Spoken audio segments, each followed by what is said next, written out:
pretty little, but he's going to see if we can increase the size for us here and take a look at it. There was a tornado warning in center, about a half hour before the tornado warning that we had out there in the Indian Hills area. And we have not received any reports of any damage or anything like that from these storms. Tom, maybe we should do an update on the radar here if you want to post that radar up there. And anyway, that's the KX News Minot Facebook site.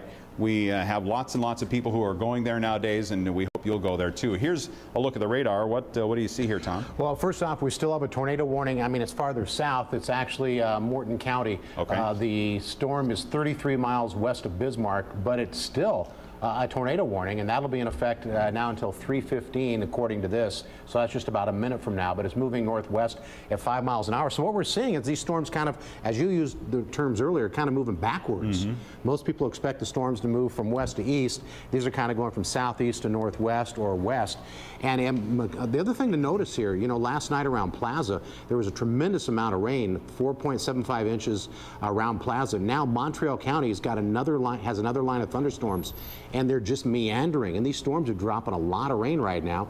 And also right around Kenmare, there's a pretty slow-moving storm in the Gooseneck, well, right up near Kenmare, right in the top end of Ward County. So also looks like northern Pierce, or McHenry County, looks like some slow-moving storms there as well. And those are kind of moving to the northwest towards the Mouse River Basin. I mean, you know, when you're east of Minot, that's not the worst place as far as the river to fall for us in Minot.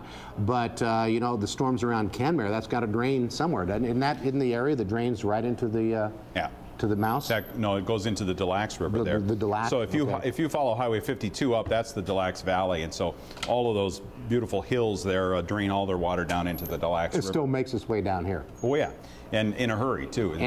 But right now the heaviest rain appears to be around Stanley down to Newtown, at least for the northern half of the state.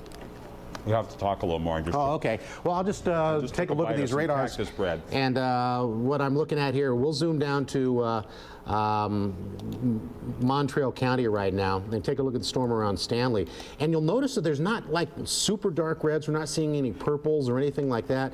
But we're still, you know, it's slowly moving, dropping a lot of rain just south of Highway 2, just to the west or southwest of Stanley. And that line stretches down to just east of Newtown, between Newtown and Parshall. Now, last night, Plaza had all the heavy rain. Looks like, well, we've got another warning going off. This would be a tornado warning for Mercer County, and this one is actually for 45 miles northeast of Dickinson, and that's a Doppler indicated tornado. That's not a tornado on the ground. There's funnel clouds, but they're not on the ground yet. So let me find Dickinson on the map here. And 45 miles northeast, I think I said. Did it say? Yeah, Mercer County is where Beulah, Hazen are, I believe. 45 miles northeast of Dickinson. So it would be west of Beulah. I'd say it's that little yellow and red blob that's growing there, right in the center of the screen. Yeah. Just west of Beulah. Yeah, I'm just getting this one right here. Yeah, that's so that would be where the there's numerous funnels, but they're not on the ground right now. So they're checking everything right now. They're checking with law enforcement, and actually what it says is numerous funnels on their website, not for this particular storm. So that's where the latest tornado warning is, Jim.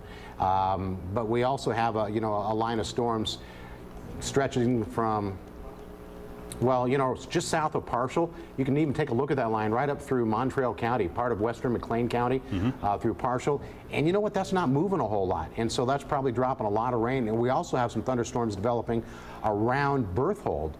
And they're working its way to the east and up around Upham. These are the ones that are heading towards southeastern Saskatchewan. And earlier today, the Hydrometeorological Prediction Center painted kind of a 1-inch bullseye of average rain. Now, that's not counting thunderstorms in southeastern Saskatchewan. Well, that stuff around Upham that you're looking at right there at Upham, and I'll move that to kind of the middle of the screen here, that is heading up towards southeastern Saskatchewan. Okay. All right. Thanks, Tom, for that update. No current warnings in the viewing area. However, we do have that admonition that there are heavy rainfalls out there, so keep an eye out for that. Roads could become washed out in some areas where we receive very high rates of rain. I think, Tom, you said the Weather Service was warning of 1 to 2 inches per hour in some places. Yeah, so do watch out for that. Gentlemen, am I okay? Should I take a break here? Are we falling behind a little bit on that? I probably should. Let's take a break, and we're going to come back and talk a little bit about, I'm going to show you the story that Sean Sitma put together last night that includes in it a kind of a good indicator of how high you might see the water get, at least based on how high it was back in 1969. And again, you know, it's possible, it's not definite, but it's the type of information that we're receiving right now from the releases being 15,000 CFS coming out of Lake Darling as of Thursday. So we'll talk about that. We'll show you Sean's story, and then we'll also review what happened at the earlier press conference with Perry's report, and we'll do that for you in just a moment. Order. All rise.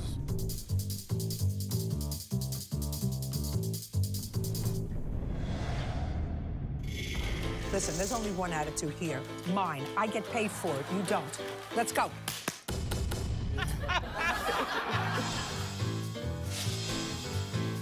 This is my playpen, not yours. You think this is going to be easy? This is not going to be easy. Judge Judy, weekdays at 4 on ABC. According to the U.S. government, the most stable and high-paying careers require a college degree.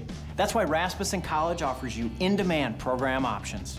I knew I needed to go to college, and Rasmussen felt like the right choice. And now I have a great career with stability and security. Rasmussen College has more than 100 years of experience preparing students for strong careers. Log on to rasmussen.edu or call 701-213-4543 and start your future now. It's your time. Every day should be a gift, not a burden. If it seems that every day your load gets heavier, consider seeing Dr. Deborah Johnson at Center for Mind and Body Wellness. Dr. Johnson offers psychiatric and mental health counseling services for all ages. Make every day one to look forward to. Schedule a private appointment today with Dr. Deborah Johnson at the Town and Country Center. Your wellness, our calling.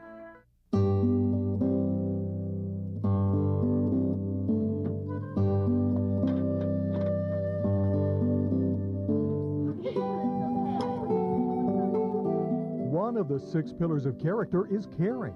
Be kind and compassionate. Be open-minded. Don't take advantage of others or blame others carelessly. Make it a personal goal to improve your character. Character Counts is brought to you by First Western Bank and Trust and Subway of Minot. Want a loan rate that really rocks? Stop by North Star Community Credit Union for the groovinest loan rates in town. Hit the top of the charts by refinancing a non-North Star loan for a full 1% discount and for a melody that never gets old. Take advantage of discounts on already active services like checking accounts, Visa cards, and loans. For a loan rate that rocks, stop by North Star Community Credit Union. Look to us for your financial solutions. NCUA insured. From KX News in high definition, this is a special report. Flood Fight 2011. The city of Burlington is preparing to see flows of 15,000 cubic feet per second on the Mouse River in the next few days by Thursday or Friday. That's the news today from the mayor of Burlington, Jerome Gruenberg, who told his citizens that their city is doing everything possible to keep the waters out of town. However, the city has issued a mandatory evacuation order for Burlington by Wednesday early evening, late afternoon. So by then you will have to be out of your home in Burlington, and that mandatory evacuation will also apply to people who live outside of the city of Burlington in the county of Ward, not in the city of Minot. So if you live outside of Burlington and not in Minot and you're in Ward County, that evacuation order will apply to you as well, according to Jerome Gruenberg at today's press conference this afternoon. 15,000 cubic feet per second coming from the Lake Darling Dam as of Thursday. That's the schedule that is put out by the Corps of Engineers. And so the Corps is saying that it's going to send 15,000 down the river channel. Of course, we talked before about what will that water do once it gets into the river channel at that level, at that flow rate. And, you know, I'm sure the hydrologists are interested, you know, in a scholastic, from a scholarly standpoint, trying to learn what the water is going to do at these unprecedented levels, the levels that have never been observed by mankind here. So they're keeping an eye on what things do. You know, is it possible the river will scour out and it will not go as high as they think, or is it possible it will spread out over a large area, some areas that can hold water that they may not be aware of, or maybe that won't happen. Maybe it'll just stay pretty close to the hydrograph that they have published, predicting some very high levels at a flow rate of 15,000 cubic feet per second. The current Weather Service flood forecasts are not available. The forecasts are not available. They have the history on their hydrograph, but they do not have a prediction at this point in time. Earlier, Minot was predicted to reach up to 1555.1, same mistake I made yesterday, 1555.1 as of Wednesday or Thursday or so, and that could very well still be the case based on what they are releasing from Lake Darling. But the change would be the fact that that would show a much higher rate of increase after that, getting up into some very astronomical numbers. The current highest rate or highest level ever reached at the Broadway Bridge is 1558. That was back in 1881. 1558. That's the record stage for the Broadway Bridge gauge in Minot. Now, with a flow of 12,000 CFS, for instance, Minot is listed at 1559. That would be a foot over the highest ever reached with a flow of 12,000 CFS. And on the hydrograph, that's as far as it goes. The flow levels do not go beyond 12,000 CFS on the chart that is listed by the National Weather Service. So we can only kind of extrapolate and guess somewhat as to, you know, what another 3,000 CFS might do to the gauge level. But we certainly could figure that it would add a couple or 3 feet to that based on the gauge, based on the chart that's on the website. So we're looking at very high, historically high levels of the Mouse River running through Minot. And city officials and county officials, the Corps of Engineers and others are sitting down, maybe getting finished now, but they're working on exactly what kind of plan they are going to put together for the people who live in the valley in Minot. If you live in an evacuation zone from the last time around, you are very likely to hear that you are going to have to evacuate again. The news will come officially at 4 o'clock, about 35 minutes from now. But last time around, the estimate was around 10,000 people would have to be did evacuate their homes in Minot for that couple of days or few days period. And this time around, the question is, you know, how many will be affected? Will it be about 10,000 again? Will it be less? Will it be more? We'll see what kind of numbers the city comes up with as it puts out a new flood evacuation map. Now, that map at last report was not available online. I'm just refreshing right now to make sure that it hasn't shown up yet. And as of right now, there is no new map for evacuations on the city website, but I suspect that they'll have it on there at 4 o'clock or soon thereafter as they make the announcements, because at the noon press conference today we were told there's no doubt there will be mandatory evacuations. Now, how high is the water going to get? How high might the water get in Minot? Let's just say, and again, speculation on my part based on the information that we have, but let's just say that the city says there is no way we can build the dikes up 8 feet in the next 2 days, okay? So it's likely that water is going to flow over these dikes. If the city says that, how high might the water get based on these flows that we're being told about, say 15,000 CFS? Well, as I said, that'll take it well over the record high ever in Minot. It'll take it way over the 1969 levels. Sean Sipma was out yesterday in one neighborhood seeing what people were doing with yesterday's news that the river flows were going up and the possibility of evacuations kind of loomed out there in the future. And here's his report from yesterday. Ominous clouds to the northwest this afternoon painted a perfect picture for the mood in the river valley in Minot following the news that the Mouse is once again going to run higher and the levees will once again have to be raised. A lot of stress. I've been watching the river levels for weeks. Every couple hours I'll watch it go up and cheer when it went down.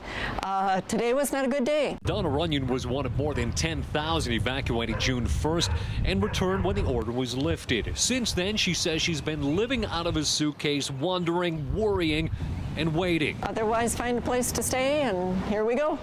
wait for the word. Hope it's not in the middle of the night. Next door, Rod Engelson was trying to get a few things back in order in his house. Not permanently. We got the garage full of stuff, but we were hoping to stay. Engelson has lived in his house for 16 years. Right now, he's pumping out 200 to 300 gallons of water an hour, trying to keep the groundwater out of his basement while living a life in limbo. Pretty tough news to take. Got to make all new plans again, see what we're going to do, see how much we're going to move out,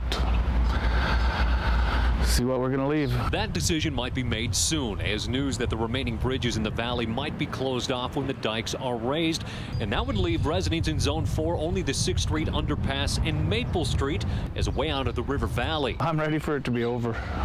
I really am. Amidst the trailers that are parked on the streets in anticipation of the next evacuation, one almost indistinguishable relic stamped on a power pole is a stark reminder of what's at stake in this flood fight and why we can't afford to lose: the high water mark from the 1969 flood.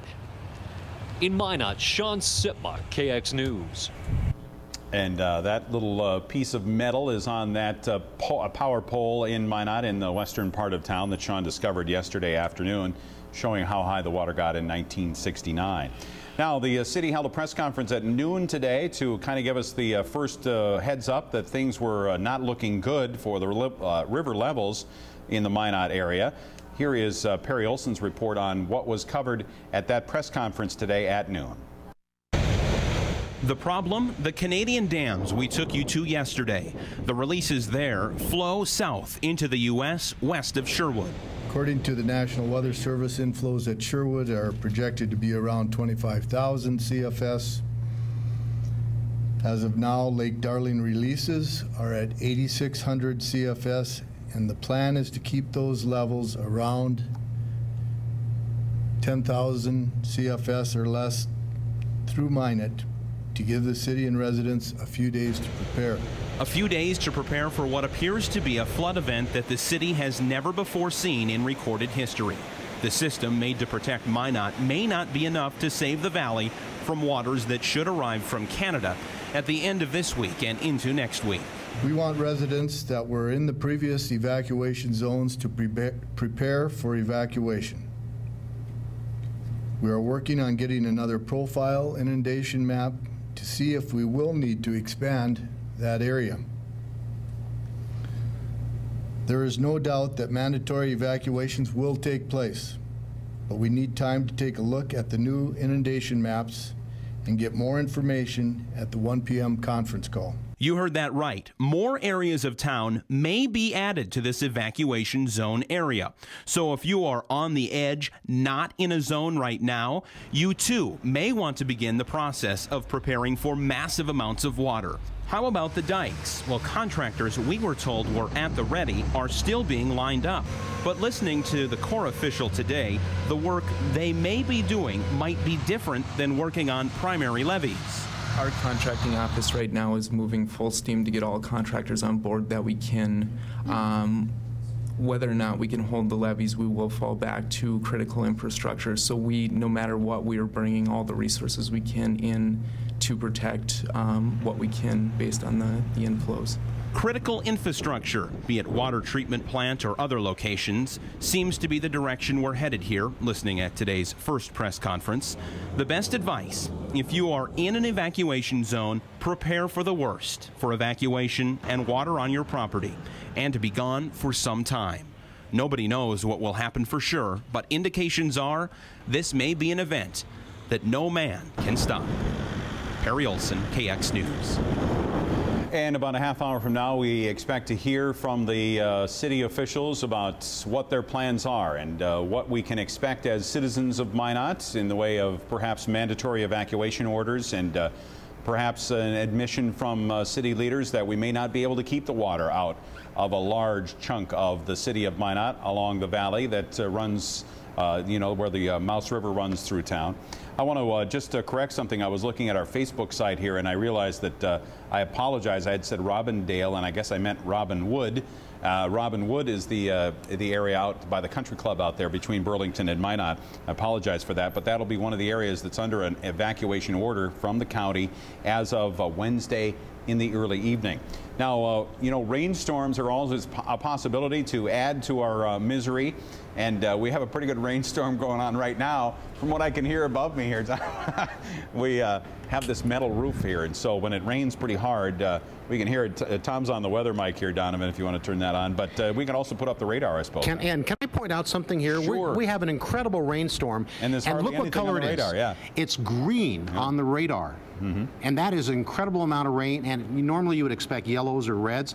That's just one shade of green, and we're getting, it's just a downpour here at the station. So, I mean, the setup in the atmosphere is just that, I mean, it's just so saturated with moisture right now, or what's? Well, yeah, I mean, it's like 150% of normal for the summertime, which is already higher than we have the rest of the year. So dew points are way up. The dew points are way up, but there's moisture all the way up into the clouds, because sometimes it can be dry on the ground and just moist up in the clouds. This is moist from ground all the way up, and I don't know that I've ever seen this much rain with just no yellow showing on the radar.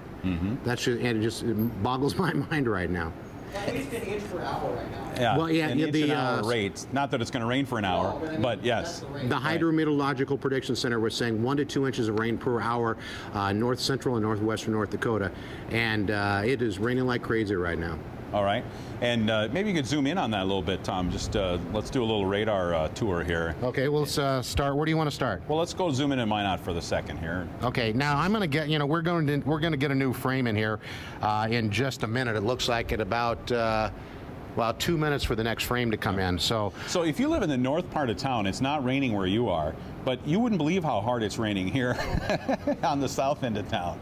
Well, yeah, and this, you know, this image is about 3 minutes old right now. So okay. it, you know, it is moving. You know, we'll have another image in under 2 minutes now. So that's, you know, that's Minot. You know, and earlier today, I mean, just there's the sky cam outside there. This is crazy. This is 1 to 2 inches of rain per hour, and it's not even showing up as a thunderstorm. You know, all you can do is just laugh at this weather. That's what I find. It's just comical. It's just ridiculous. And you know what? This isn't even the heaviest rain in North Dakota right now. This isn't even close to the heaviest rain. Right. So you want to take a look at some other areas? Yeah, go ahead. I'm going to zoom back out here a little bit. Show me the wide view here. Or, yeah, just, there you go. That's a good look at what's coming up Highway 52 towards Minot. Okay, so now when you look around Velva and north of Benedict, you're seeing the yellows. That would be even heavier rain than what we've got going on. But take a look at from Max Bass through Upham and Deering and Granville, that area there, east of Highway 83. Very heavy rain, but that's drifting west now. So that's starting to drift west. Right now it's following the east side of the Mouse River, the part of the it would flow into what's going up into Canada, but it's drifting west, and that's not good. And then we also have some thunderstorms up around Bow Bells. It looks like probably very heavy rain around Bow Bells and Kenmare. And then if you take a look at Berthold, slow-moving storms there. But how about Montreal County and northern McLean County, that line between Newtown and Parshall? That just isn't moving. That's just sitting there. So that would be very, very heavy rain around Robb and around Rose Glen, and also at Alamo and Wild Rose and Crosby. This is just very, very heavy rain. And then up into Saskatchewan and Manitoba. And you know what? I always get these wrong. I said Melita the first time. It's Melita, right? I think it's Melita. Okay. Yeah, so I think every town I've ever tried to say in Canada has been wrong. Oxbow I'm from Arizona. Oxbow, by the way, is... yeah, that's where the Alameda Dam is. The Rafferty Dam is over by Estevan. The Alameda Dam is over by Oxbow. And those two both try to control some of what comes downstream toward Minot. So, you know, right now the heaviest rain in, you know, to our west would be Montreal County and northwestern McLean County, with some thunderstorms from Carpio down to just west of Berthold. We also have some storms around Robb and Rose Glen, between Newtown and Parshall, very heavy rain. Also down to the south around Beulah and Hazen, you know, very heavy rain as well. Now the heavy rain has stopped, at least here at the station, but you know what? There's around Granville and Deering and Max Bass and Upham, that little broken line of storms is all moving kind of west very slowly. So heavy rain still possible, and hopefully none of these storms sit still for very long, because we're getting 1 to 2 inches of rain per hour out of the thunderstorms. And the forecast is calling for, help me remember here, do we have the precision cast that we could put up or something? I'm trying to remember. There's the forecast for, yeah, I mean, somewhat less coverage of rain showers over the next, after the next, say, 12 hours. Well, I can go to the precision cast right now. We can load it up right here. And we'll kind of take a look here. This is the forecast model, and this isn't too far off from what we're seeing with the actual radar. So this has given us a pretty good handle so far. So tonight, you know, northwest of Minot, looks like showers and thunderstorms. You know, there won't be a whole lot of severe weather, but, you know, down south, McLean County and Oliver County and Morton County, they've had tornado warnings. So obviously a lot of wind shear going on, so you can't rule out bad weather. And then during the overnight hours, all those little bits of yellow there would be just small little showers and thunderstorms around Minot, but between Williston and Minot and up towards Burke County, and that's a tremendous amount of rain should that happen. Now this is a computer model. This is not, you know, guaranteeing to happen. And then it winds down a little bit, and these will be hopefully smaller showers over the next couple of days. So that's and what I was getting at, is that by tomorrow afternoon we're looking at just scattered showers, and mostly east of Minot. You know, some scattered to the west out by Williston, I guess. But yeah. But you know, for tonight, this is kind of what that would be, you know, not a good scenario right there with all those thunderstorms between Minot and Williston. Okay. All right, thanks, Tom. We had a note from someone on our Facebook site at facebook.com/KXNewsMinot wondering about the predictions on the National Weather Service hydrology charts, the hydrographs. Maybe you could ask the Weather Service for me, Tom, about that. The forecast portion of the hydrograph is missing. So all it does is tell you what has happened up to this date over the past 4 or 5 days. And normally it shows you what's going to happen over the next week as you look at it. And I'm just interested to know what's happening there, if we can figure that out. Yeah, so we'll try to get an answer to that question for you, just to kind of have a grasp of what's going on with that. Coming up at 4 o'clock this afternoon, we'll have live coverage of the press conference in Minot to talk about the flood situation. We're expecting to hear about mandatory evacuations for many people in Minot. How many, we'll be finding out. And we're expecting also to hear about the flows that are being expected in Minot. We've heard just about an hour and a half ago that Burlington is expecting 15,000 cubic feet per second coming out of the Lake Darling Dam, which in fact the dam will be putting out starting Thursday. And Burlington has pledged to try to handle that if possible, but still ordering evacuations to be safe. So that's the situation in Burlington. We'll get an update on what Minot is going to try to do to deal with this at that 4 o'clock press conference. And we'll continue our live coverage of Flood Fight 2011 on KX News in just a moment. From KX News in high definition, this is a special report, Flood Fight 2011. Mandatory evacuations have been ordered for many people in Ward County, including the city of Burlington, and for folks who live along the Mouse River through Ward County, not including the city of Minot. Those evacuation notices we expect to get in the next hour or so, because there is a press conference coming up at 4 o'clock this afternoon, which we will have on live for you. That's the headline of the day. The other headline, the co-headline, if you will, is that it is looking quite apparent that the Mouse River will get out of its banks through much of Ward County, especially in those areas, of course, that are protected by dikes. The dike system may not be able to contain the water that is now coming from Canada, and thus also from Lake Darling Dam. Lake Darling Dam now has a schedule to release 15,000 cubic feet per second starting Thursday. So sometime in the day and a half or so after Thursday, after the gates are open to the 15,000 level, that water will hit the Minot and Burlington area. And so the dike system in Burlington is being worked on feverishly right now, and I believe they're still looking for volunteers. If you can help out in the Burlington area, they would, I'm sure, appreciate your assistance. In Minot, we are not sure exactly what the plan is from the city yet. We're going to find that out together at 4 o'clock at this press conference that we'll have on live for you today. Now, the releases that started this all out were announced this morning from Canada. We told you about it at about 9:45 this morning, when the Canadians decided to release 23,200 cubic feet per second. They started that early this morning, and 23,700 cubic feet per second were released from the 3 dams in Canada. That brought a projection from the city mayor of Minot, Kurt Zimbelman, that the Weather Service was informing him that Sherwood would be seeing 24 to 25,000 CFS. within about 5 or 6 days, and that there would have to be some increases in outflow from Lake Darling. Then this afternoon, we learned that those increases at Lake Darling are substantial. They will, at the lake, they'll be going up to 9,000 cubic feet per second today, and then 10,000 Wednesday and 15,000 on Thursday. Kelly Hogan at Lake Darling says the key into being able to protect Minot is how long the high releases continue. What's really going to be crucial is how long it stays at these high releases. If it's relatively short, 2 or 3 days, we should be in pretty good shape. But if it goes on for a week, 10 days, that'll make it much more difficult for us to buffer the effects. We still got 4 or 5 days to bring the lake down. Our current releases are about 8,600. Inflow from Sherwood's about 3,000 less than that. So we are making some headway. It's all going to depend on where the city of Minot stands. If we can give them more time, the more time we give them, obviously the less storage we're going to have. But I do anticipate, based on our projections, that we should be down somewhere around 1,597 by the time the big water gets here. And that big water, of course, is going to be starting to arrive in the next few days, maybe Thursday or Friday, into the north end of Lake Darling, as the water that started to get released on Saturday from Canada begins to show up into the Lake Darling area. I just wanted to get an update on where things stand at Lake Darling. The most recent number that they have on the National Weather Service site is from 3:15, and that was 1599.64.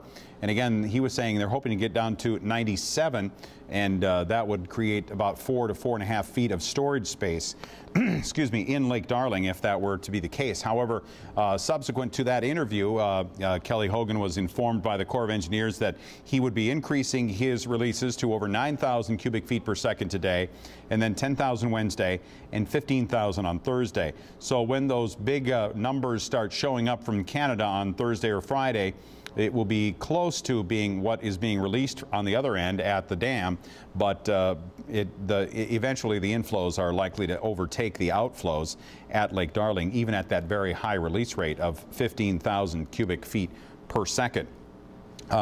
The Lake Darling level has been dropping over recent days as the outflow has been increased slightly, and the inflow actually has been dropping because of a drop in the releases from the Canadian dams 10 days ago or so.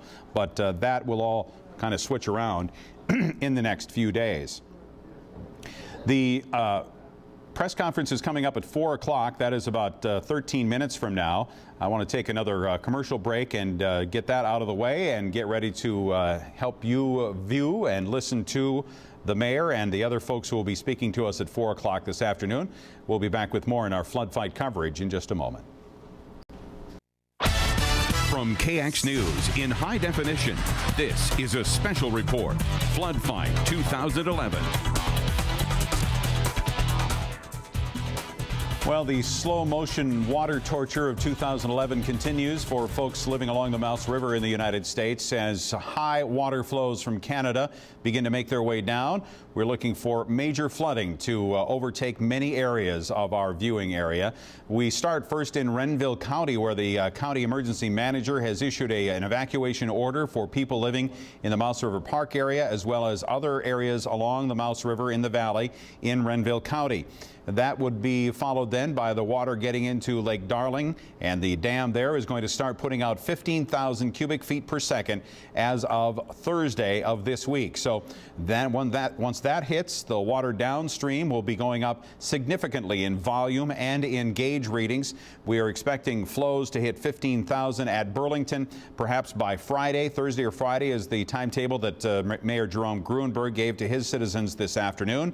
And in the next 5 or 7 minutes or so, we'll have a press conference in Minot to hear exactly what the Minot officials are being told from the Corps of Engineers as far as when we can expect to see maybe that 15,000 CFS level, maybe some other level that the Corps of Engineers thinks will be hitting Minot, but it will be a very high level nonetheless.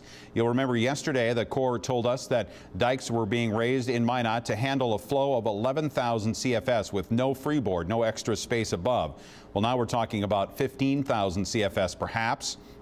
And I'm not sure what they're going to say about Minot. It could be a little higher than that because some water will be coming in from the Des Lacs River. Maybe it'll be a little lower than that because they think some water will go elsewhere before it gets to town. But we'll listen for the exact prediction from the Corps and from the city officials in our press conference in about 5 or 6 minutes. But nevertheless, it puts it well over the dikes that have been built up. And in the city of Minot, just from observation, there have not been very many dikes that have been built up yet. We're, of course, Monday right now, expecting probably Friday for the highest water, or at least for that 15,000 output from Lake Darling to get to the Minot area. So the question is, will dike raising efforts continue on a general basis across all of the dike system in Minot? Will there be changes made to that plan, perhaps to drop back to some of that critical infrastructure to try to shore up dikes in those areas? Will the city order evacuations along the areas that were evacuated before, or perhaps expand the evacuation areas somewhat? A lot of questions that we'll be getting answers to in the press conference that is coming up now in just 5 minutes time here on KX News. This afternoon, Burlington Mayor Jerome Gruenberg and the Ward County Commission Chairman, Mr. Gruenberg, same person, said that evacuations were being ordered in Burlington and in the other areas along the Mouse River in Ward County. Of course, that doesn't include the city of Minot, which handles its own evacuations, but it would be things like Robinwood and Talbots and Tierra de Vallejo and the Brooks Edition, the city of Burlington, and then downstream of Minot, Apple Grove and Eastside Estates, Logan and Sawyer. And the Burlington officials said that they would be going door to door to make sure everyone is evacuated in the city of Burlington by Wednesday night. They want everybody out late Wednesday afternoon, early Wednesday evening, so essentially 48 hours from now, because of course they're looking at that water coming down from Lake Darling starting Thursday at a level that will be well over what they had been prepared for up till now. Now, the Burlington officials did pledge to keep fighting and not to give up, to try to see if they could raise the dikes up to that, handle that 15,000 CFS level. Whether they can accomplish that or not, of course, that remains to be seen. And also whether that 15,000 CFS level is as high as we get also remains to be seen, and in my mind is a major question mark. So there are many questions yet to be answered as to how much water will come and whether we'll be able to handle that water once it arrives. Of course, in Burlington, the effort at raising the dikes would be somewhat less exhaustive than, say, in Minot, where you'll have many miles of dikes compared to the amount of dikes in the Burlington area. So there's that possibility there that they could devote enough volunteer effort to get the dikes raised up in Burlington, and they are asking for volunteers. Also, don't forget, you can always call the phone number, the 858-9366 phone number, to get information about shelter, if you need shelter, if you're going to have to evacuate your home. Also, to get other questions answered, or at least they'll try to answer them for you at 858-9366. Some great folks there who have been volunteering their time to answer those phones, and we say thank you to them for all that they're doing in keeping people updated on what's going on as much as they possibly can. Now, the official from the Corps of Engineers, Rick Houck, said that the idea here is to keep the flows through Minot at the 10,000 CFS level or so for the next few days to give people time to take action. And by taking action, he, of course, means to evacuate, to get out of low-lying areas. After that, he said there will be significant increases. Now, we know that we're going to 15,000 CFS at Lake Darling as of Thursday, but there could be future significant increases as well that may be announced at this press conference today. And again, that starts at 4 o'clock. We could take a picture down there maybe and just see how things are looking as they get ready for that press conference that's supposed to start now in about 2.5 minutes. And I'm sure we'll be seeing the mayor and also the other assorted folks who we've been used to seeing at these press conferences, getting ready for that event that happens in about 2 minutes or so. Latest river levels for you. Let me just go through those briefly. At Minot, I think that's on the top of the screen. Yeah, it's at 1553.32. Remember, our crest so far this year was the beginning of June, the 1st of June, early in the morning at 1554.07. So we're kind of creeping back up toward that level right now. We're at 1553.32 and expected to continue to rise. By the way, you were wondering about what happened with the hydrology charts, with the hydrographs on the website. We talked with the Weather Service, and they said there was some sort of a computer issue that accidentally took those projections off, And he did tell us, however, they were working on brand new ones, and so we'll see new ones on there. If you follow those hydrographs on the website at the National Weather Service, those new ones should show up sometime before too long. So back to the river levels now. Other spots, let's go to Sherwood, where the current inflow is 5,840 CFS. And that's the number that we expect to see rising by mid to late week by a significant amount. That's at 5840 inflow right now at Sherwood. At Foxholm, the river is at 8210. That's the flow, 8,210. That's reflective of the increases in releases from the Lake Darling Dam. And I believe that perhaps today we're getting a reading now out of Sherwood to, out of Foxholm to try to calibrate and make sure that the gauges are, you know, kind of in line with each other, because Foxholm's gauge has been indicating somewhat less water flow than what's actually been being released from the Lake Darling Dam. So they did say that the USGS was going to be taking a reading out there. I thought they said today, but in the next couple of days, to see if they can kind of unify those numbers. At the Des Lacs River at Burlington, it's at 23.15.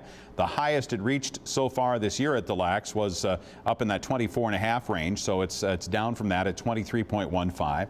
At the Boy Scout Bridge, this river above Minot, we're at 21.08. The flow there is rated at 8,310. And then at the Minot Broadway Bridge, we're at 1553.32. At Logan, we're at 37.17 for Logan. At Sawyer, the current level is, let's see, that's not indicated on this one. I have to go to the other one to see Sawyer's number. Maybe you'll beat me to that one here, Joe.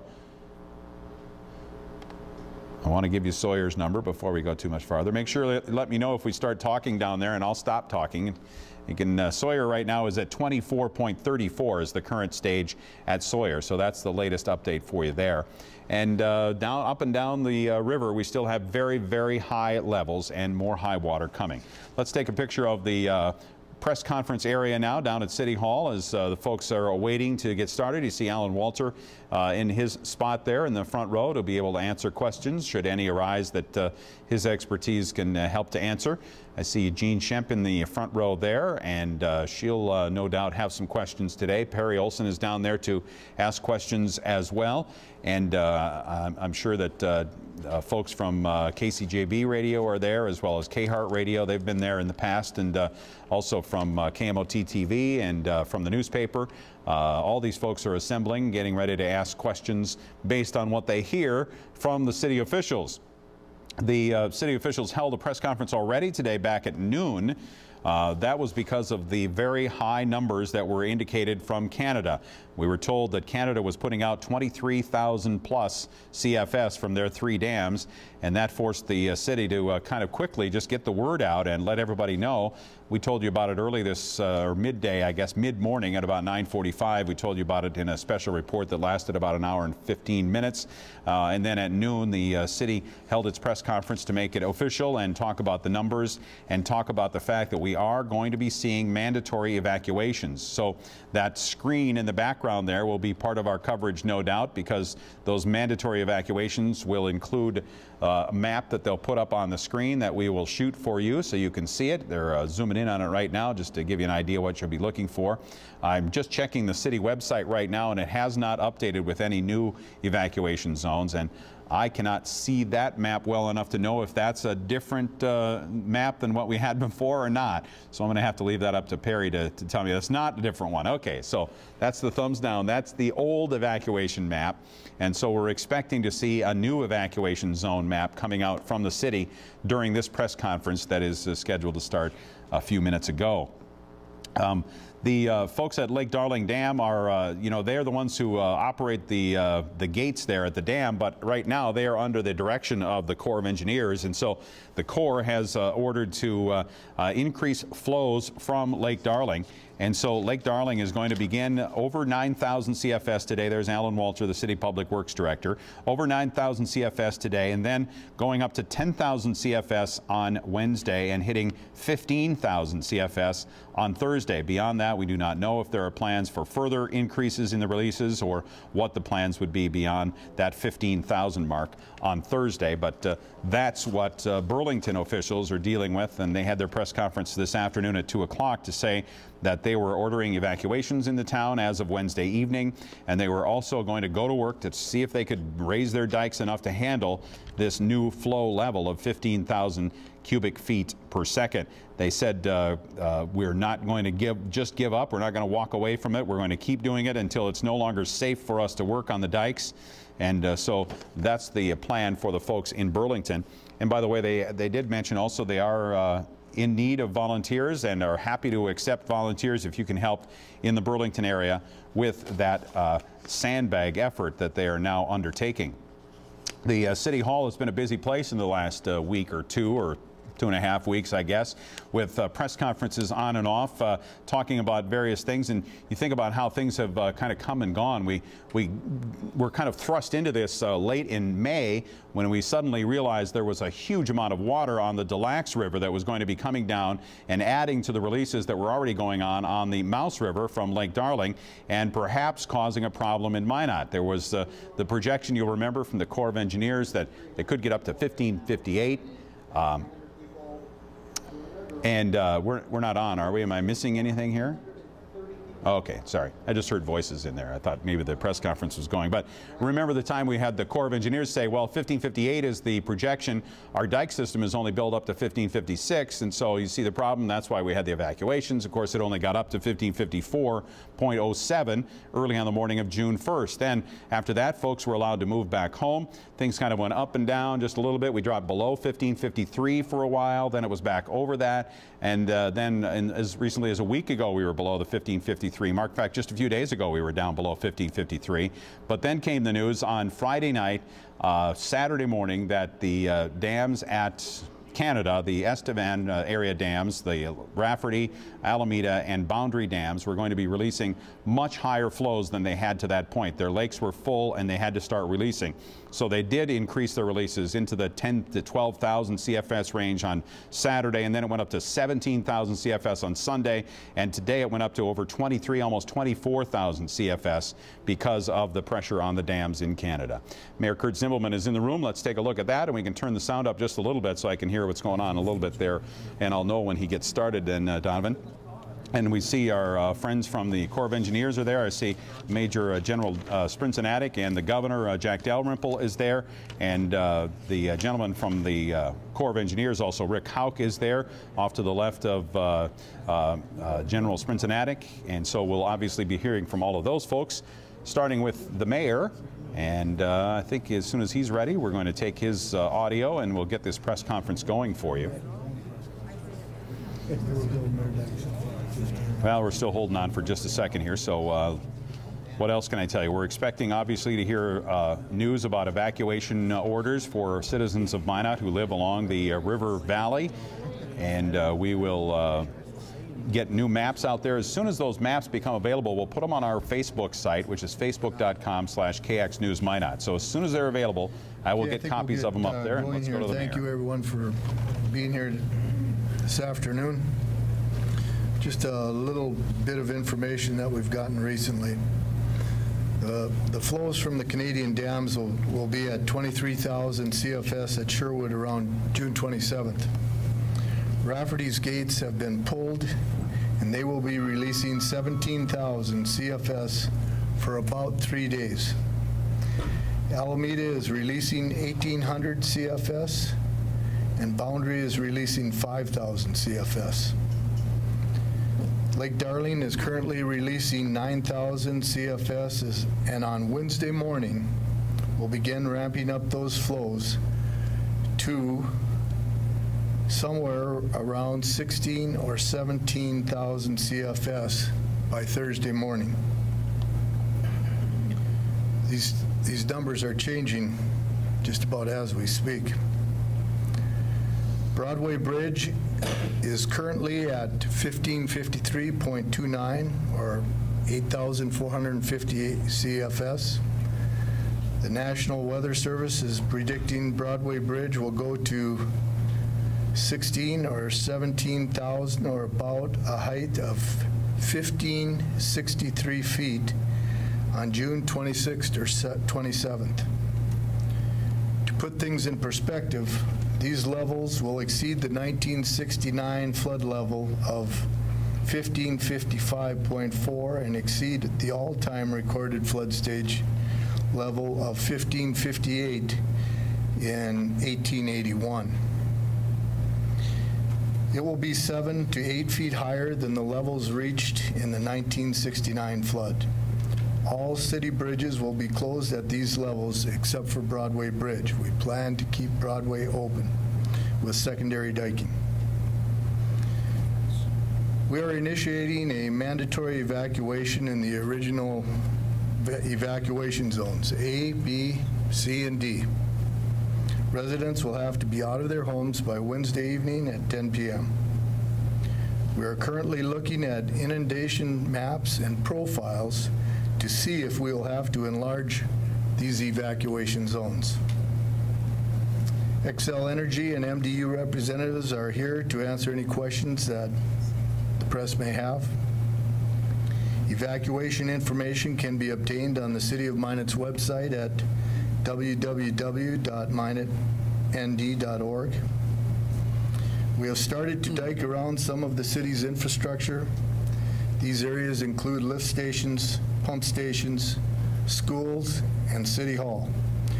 To make sure we can keep Broadway open, we will be raising the dikes on 4th Avenue from Broadway to 13th Street Northeast and 3rd Street dike from the river to University Avenue. Shelters are open at the City of Minot Auditorium, North Door. People can take their pets to North Central Research Extension Center, 5400 Highway 83 South. The flood hotline will be open 24 hours a day at 858-9366. Now I'd like to ask Governor Dalrymple to say a few words. Kurt, thank you. And obviously, the situation facing Minot today is very serious.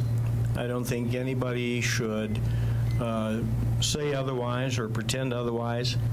It's very difficult for all of us because I think most people felt that we were past the worst of the situation and things were getting a bit better. But circumstances have changed. It did rain between 4 and 7 inches directly over the reservoir and the watershed that leads to the Rafferty Dam in Saskatchewan. That has created a tremendous surge there that is going to come directly through to this area.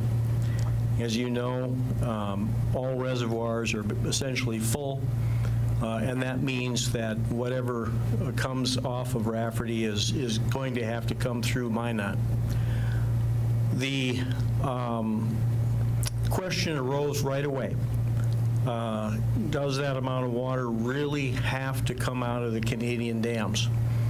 And I telephoned the Premier of Saskatchewan this afternoon, Brad Dahl, spoke to him directly about it, and he explained to me that the dam at Rafferty is essentially overwhelmed. All of the floodgates are open as wide as they can go. They're discharging 17,600 cubic feet per second, and the level of the water on the dam is as high as they would ever have it for a flood situation. I asked him about the integrity of the dam and the safety of the dam. He said that they in Saskatchewan as well have had those questions and are concerned about it.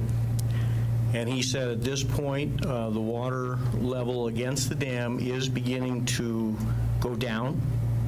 And he told me that they are not exercising any contingency plans in Saskatchewan for that dam or the floodplain underneath the dam.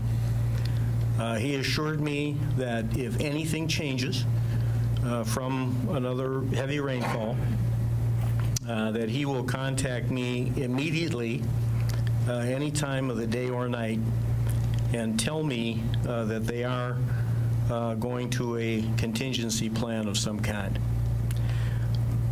Meanwhile, I've been here this afternoon with the mayor.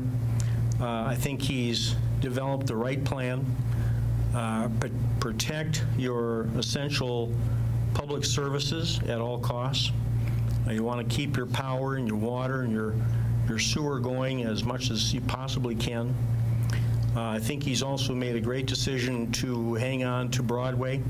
It's an essential artery in and out of the city. And beyond that, as always, I think, you know, we'll always try to protect as much property as possible. But the reality of the situation is these high flows will begin to show up here as soon as Thursday, and that means that people who are in an evacuation area need to get moving quite soon. And I'll let the mayor talk some more about evacuation.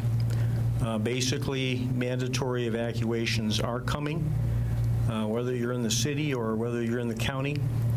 But for the time being, we're asking people to use common sense, move out in an orderly, not a panicky way, but move out of your house as soon as you can, and know that a mandatory evacuation is no doubt coming. Kurt, thanks. Thank you. Thank you, Governor. With the changes that we have, I've asked General Spencer-Natick if he would say a few words about the update on what the Guard's doing.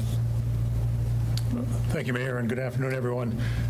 First off, from the standpoint of the Department of Emergency Services, we are here fully to support the evacuation of the areas that the Mayor mentioned and to ensure that the shelters and whatever other facilities are needed have the appropriate supplies and people are able to be taken care of throughout the duration, whatever it may be. I'd also mention that FEMA is here with us today, as well as the Corps of Engineers, and we've already begun to talk about what more can be done to support the community during this very difficult time. From the National Guard's perspective, we've already called in another 200 of our soldiers and airmen, and we have 300 more that are prepared as well, have been identified and are prepared to come in as we need them, depending on what happens here in the next couple of days. Our, as I see it right now, our primary role is going to be to support the community in its evacuation. Having said that, that will involve traffic control points, that'll involve security in those areas that are evacuated, and also we will be involved in any aspect of search and rescue if that's necessary. So we have on the ground 150 soldiers and airmen. You can add another 200 to that by tomorrow morning, bringing it up to 350, and then as I said, we have another 300 identified, and as we look to the coming days, we'll bring them in as necessary. Thank you, Spry. And from the Corps of Engineers, Rick Hauk. As the mayor identified, we are holding 9,000 cubic feet per second for the next day and a half until Wednesday morning to allow people some additional time to prepare and evacuate. At that time, we'll start ramping up to the in the range of 16,000 to 17,000 cubic feet per second, and that will reach the 16,000 to 17,000 on Thursday morning. We are still moving full bore on contracts to protect what critical infrastructure that we can. And again, I think the critical item here is life safety, so please prepare and evacuate as necessary. Thank you. Thank you. Thank you, Rick. We'll open it up for any questions. Before you ask, press. I have a few. I apologize. Gentlemen from the Corps, I want to clarify, or ask you to clarify, please. You say you're going to be ramping up the releases from Lake Darling to 17,000 CFS on Thursday morning or is that when it's expected? We will begin increasing releases from 9,000 on Wednesday morning and increasing those to 16,000 to 17,000 on Thursday morning. Okay, so that's from Lake Darling. From Lake Darling. So how long does that take to get here? We had the numbers in the, we'd identified the 26th to 27th that it would be in Minot. The 26th or the 27th? Okay, and since I have you there, I'll just ask the next question. It might not even be relevant. But when levees overtop, our levees currently can handle 10,000 CFS, right? When levees overtop, how much of that water actually stays in the channel? Shouldn't 11,000 continue to stay in the channel? It would. It will begin to overtop. It will fill in. There's a massive amount of volume behind it, so it will fill in behind it and continue to have that flow within the channel. So it's a matter of not necessarily how high it flows, it's how long it flows. So the longer it flows, the more it's able to spill over. And we're looking at several weeks at those high flows. Okay, so eventually it will level itself out. It will. It will fill in the interior. You say several weeks? It is up to several weeks. Several weeks. Are we talking? We're looking at up to 2 weeks right now. Several weeks meaning 2. Several weeks meaning 7. Right now, the information that I have is up to 2 weeks. Sorry. It's okay. We will have more information on that as we move forward. But it is a long duration. Talking about this microphone. The question is, where's the diking going to be done? Are the secondary dikes, is that the primary objective now? How high will they be raised? Is there a target there? I can address it too. We're looking at the flow rates that we will be releasing and increasing it to those levels, and working with the city on with the communities on what critical infrastructure that they're looking at protecting. Are you going to be raising the secondary dikes, and if so, how high? We're looking at those right now, and that would be to the forecasted discharges through town, through the community.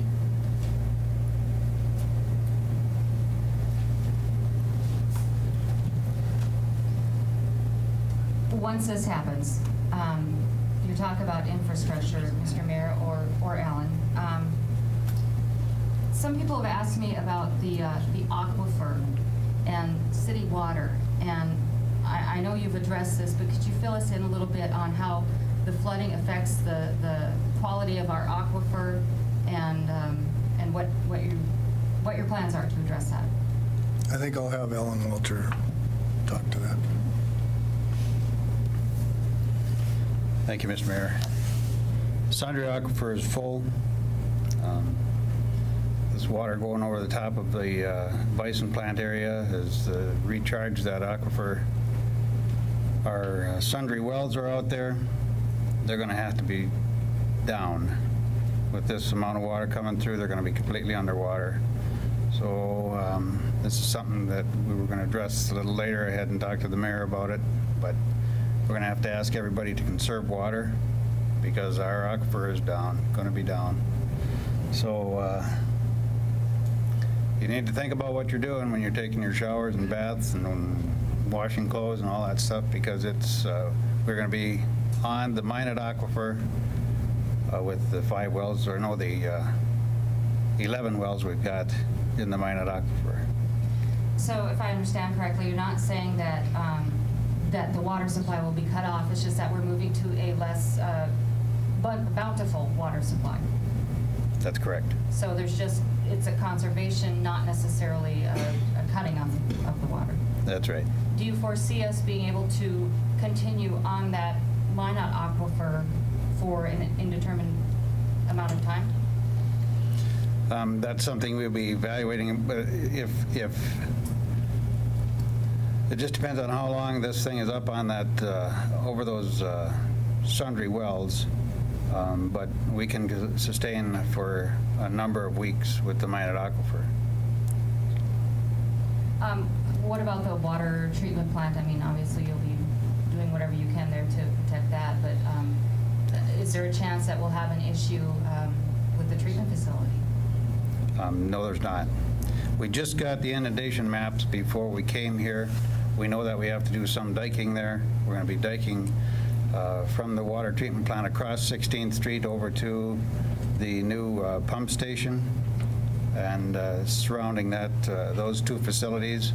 By doing that, we will keep the 16th Street underpass open so we can still maintain operation at the water treatment plant as far as taking away the lime, the used lime that we have, and getting lime in to treat the water. But as I said, we're looking at the map, and the mayor's indicated we just got those maps. We're looking at the maps to see what we have to do to protect everything we've got. The map indicates that we're going to have to dike around our wastewater treatment, wastewater pumping station out on 31st Street Southeast. So we've got a lot of work to do to protect the infrastructure right now in the next 2 days. Mr. Mayor, I believe this may go to you. Excuse me. We're obviously dealing with much higher flows than had been anticipated when this evacuation zone map was put together.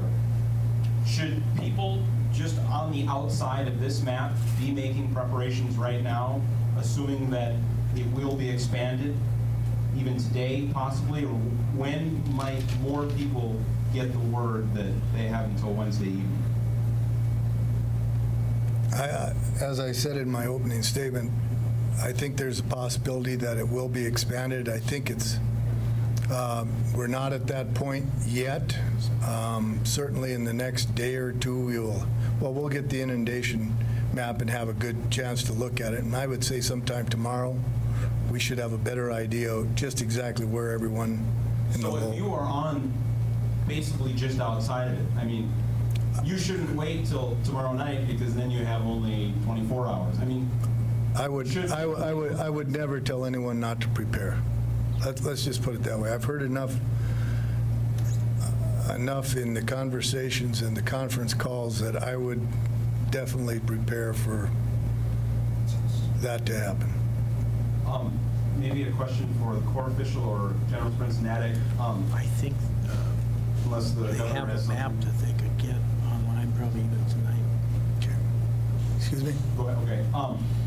People who are leaving their homes by Wednesday evening, taking everything out right now, is there anything that they can do to better prepare their property or their home for floodwaters?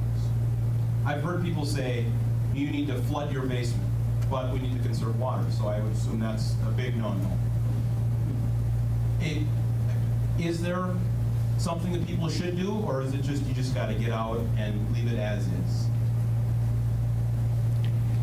I don't have that answer, General. Do you have that?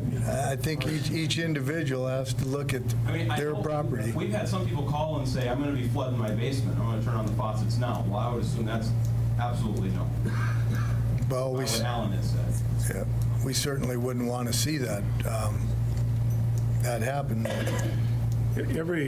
Unfortunately, every situation is going to be different, and there really isn't a blanket rule that applies across the city, across the board.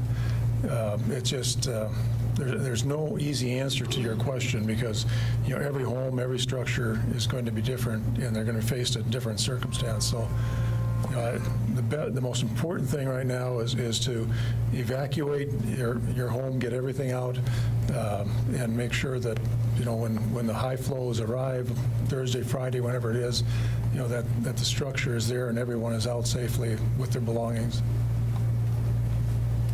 Mr. Mayor, I know that you plan to keep Broadway open so that we have north-south access in the city, but are there contingency plans in place for moving some emergency personnel onto North Hill just in case there is an inundation of Broadway?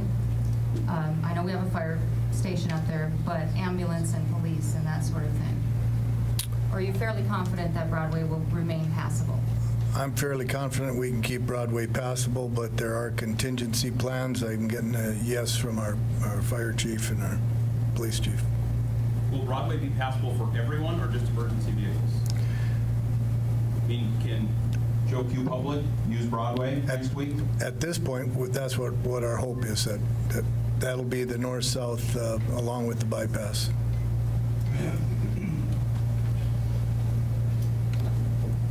Governor Dalrymple said you made the decision to keep Broadway open. How are you going to do that? What's the plan there? Well, it's the secondary dikes that I talked about. The one up 4th Street and then the other one's over on 3rd. 3rd Street and 4th Avenue. 3rd Street and 4th Avenue. Do you know what that elevation? Do you know what that elevation would be? It's over 1662, is it not? It's going to be about 7 feet higher than what they are now. 58. What are they at right now? Do you know? I can't remember, Mayor. There's too damn many numbers. Yeah, there's a lot of numbers. 7 feet higher than what they are right now is what we're looking at going to. The 3rd Street viaduct will be touched on the bottom. Okay, anyone else? Yes, sir.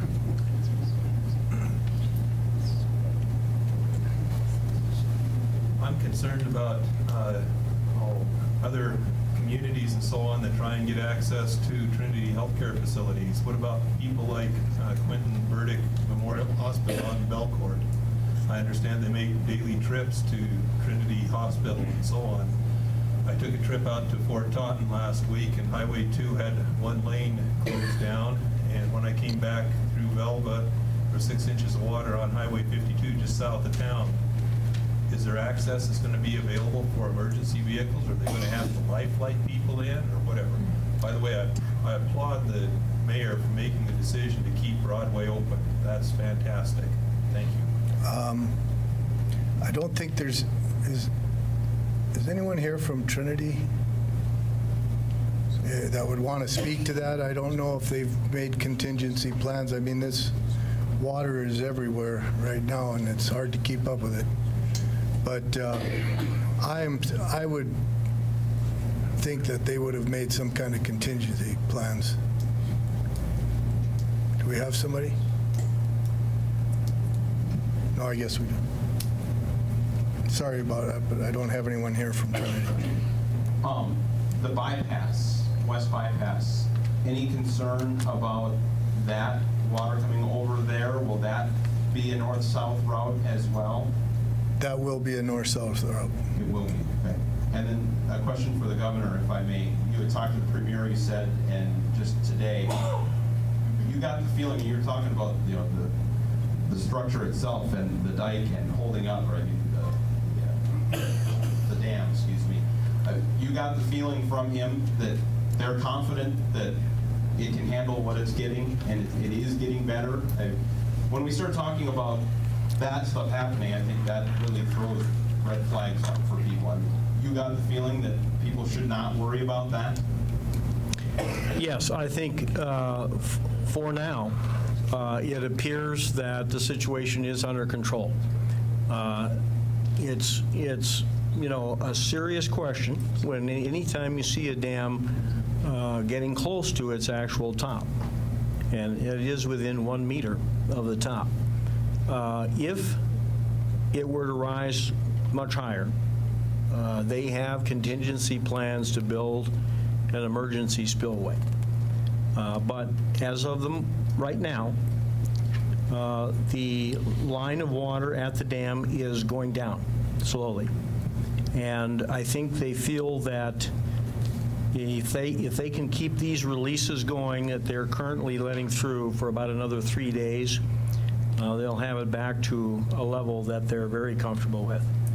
But it's important to keep track of this, and we're doing that because we know that one more heavy downpour up in that area it could change the situation again. So we are monitoring that very, very closely. That, for this area, of course, will simply mean another surge of water, and they would protect the dam at all costs by building an emergency spillway. They would never let the dam, you know, go beyond a safe point. You want to mention Estevan too, which is just downstream. Oh yeah, you know, the question always comes up, you know, could they hold back a little more? And I think that we have to acknowledge that Rafferty is not being managed. It's letting through whatever it does.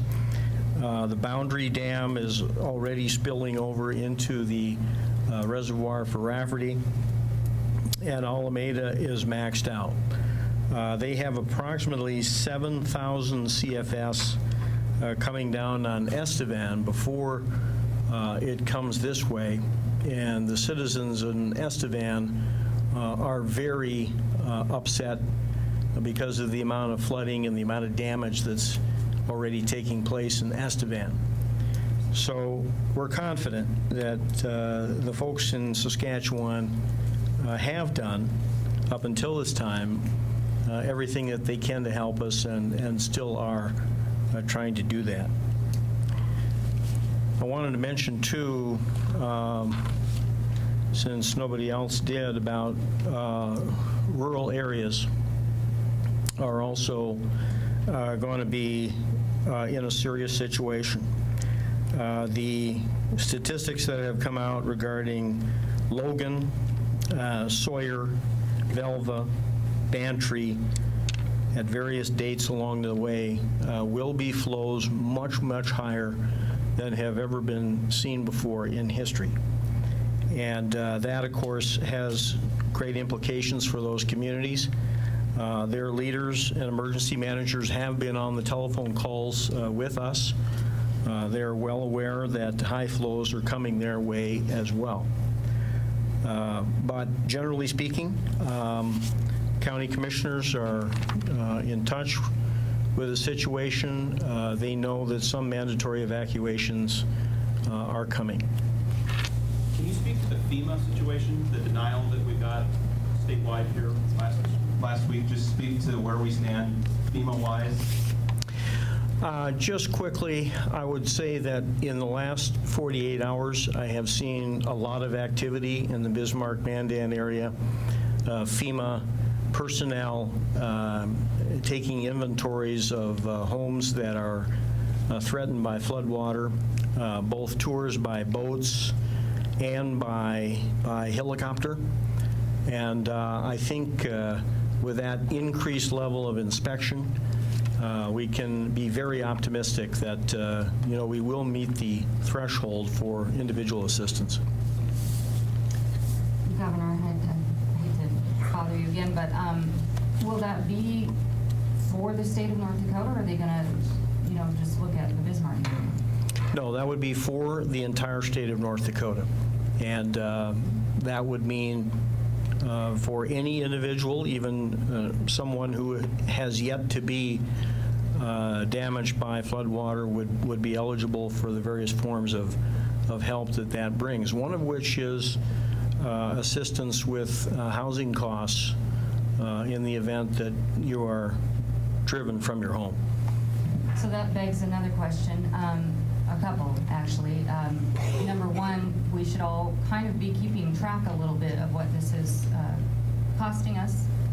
And there's been a little bit of different types of information about whether or not we should be calling now and reporting damages that we've already suffered. Do we wait till the event is over? Do we worry about FEMA now, or do we worry until wait till after? Well, I would say if you're in a situation where you've done what you can do and you're now in a safe place and back on top of your life, then yes, it would be nice if you would let the Emergency Operations Center know what kind of damage you think you might be suffering to your home. It does help us to be able to tally that up. And even if you don't make a claim yourself, it could help the state to become eligible. You don't happen to have that number? I don't have it on me, but I will get it to you. And in the Bismarck-Mandan area, they're beginning to give us a lot of help with the media. And it is very much a matter of just knowing the phone number to call. That's all it takes. Greg has a number. Oh yeah, Greg. The State Response and Recovery Center hotline is 1-877-212-0316. 877-212-0316. 0316. Thank you, Greg. Before we go much further, I think there's going to be a lot of questions because of the evacuation with MDU and with XL and what the process is. So I would like those individuals representing those companies just say a few words on what people should be looking at doing to get ready.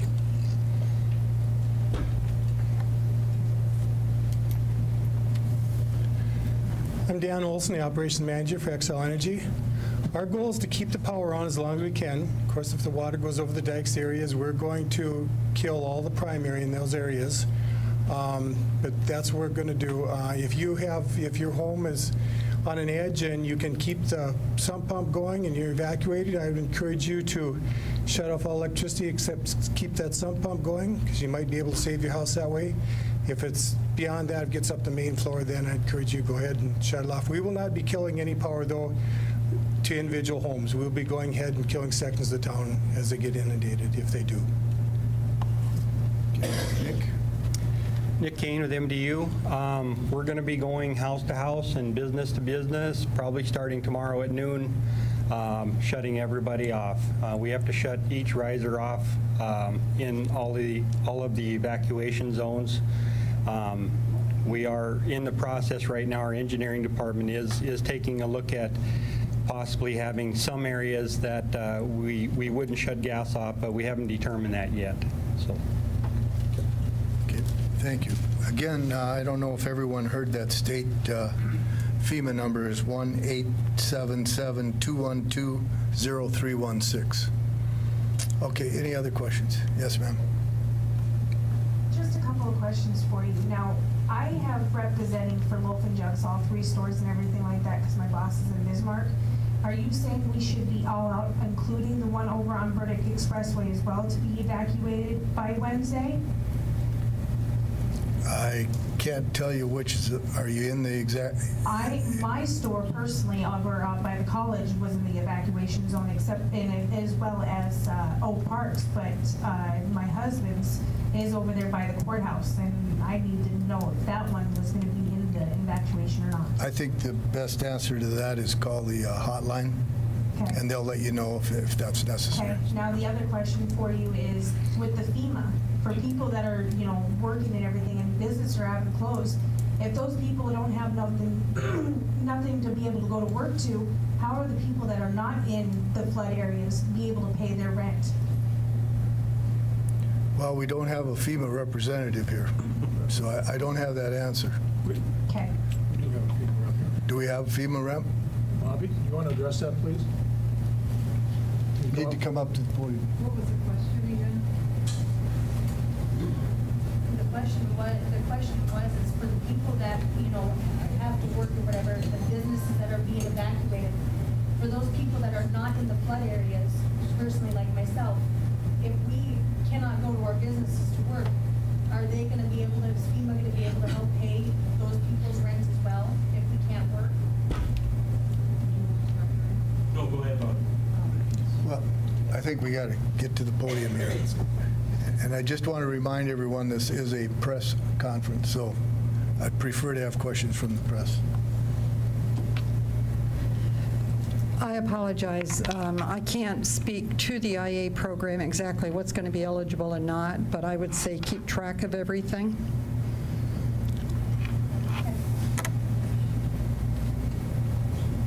Question for the governor. You mentioned you spoke with the premier up in Canada about contingency plans for Rafferty and then downstream of Rafferty. What type of plans are they looking at, and how would that, if they enact a contingency plan, what does that mean for us downstream?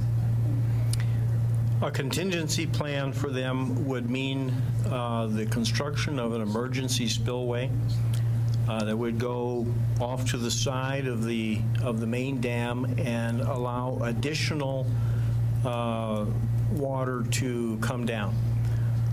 And that spillway, once you go over 15,000 CFS, it would probably be, I would estimate, probably another 40% capacity which would be about potentially another 6,000 CFS. But as I said, they do not intend to execute that contingency plan as of now.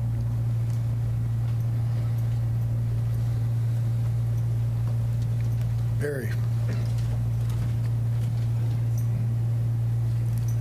When we get as high as we're going to be in Minot, when the flows are at the max, whatever it ends up being from the Darling down, will the plan be, and flooding Minot essentially, obviously, will the plan be to keep doing what we've been doing, to pump it through and to build a lot of storage in the reservoir? Or will it be to get it back within its channel as soon as possible? I think this is probably a good question for the Corps official. I don't know if I'm asking this well. No, you are. We will hold it at the maximum reservoir elevation in Lake Darling. So we'll hold it at that maximum pool elevation, let out what we need to, and then we'll try to bring it, we'll basically bring it back down to the 5,000 CFS. We'll start reducing it as inflows start reducing. So we will continue to, we'll hold it at the maximum pool and release whatever's coming in until we can drop it down to 5,000 CFS. And then we'll continue to lower it from there. Try and get it back within. Back to normal flow.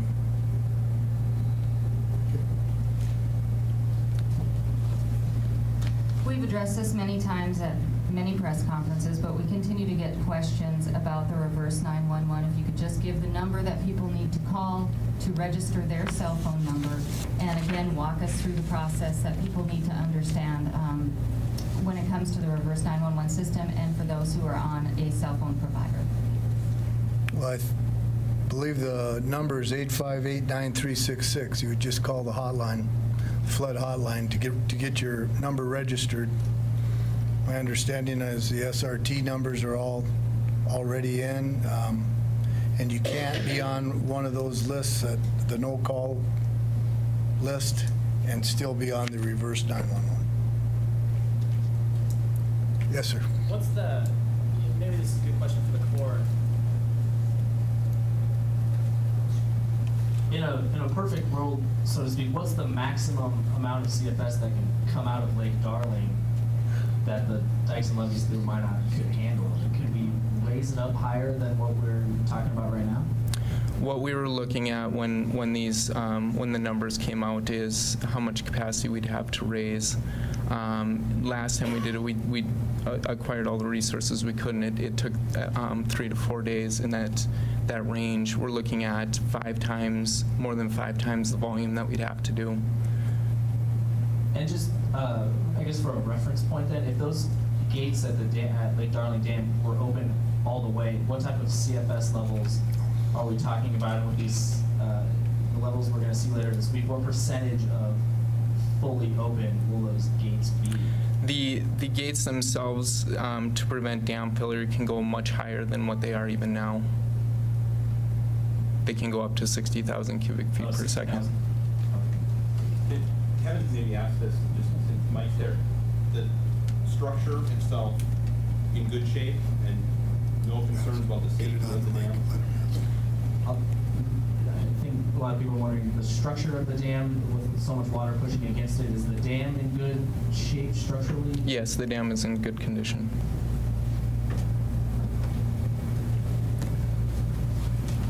Okay. Sorry, one more. What can the secondary dikes hold right now? Is there these secondary dikes are built to a level to hold kind of what CFS or elevation? We're looking at that right now, so we'll be the ones that we determine, the lines of protection that we determine, we'll be building to that, the forecasted inflows, flows through Minot. Okay, anyone else? If not, I want to thank you all for being here. It's a sad day, to tell the truth.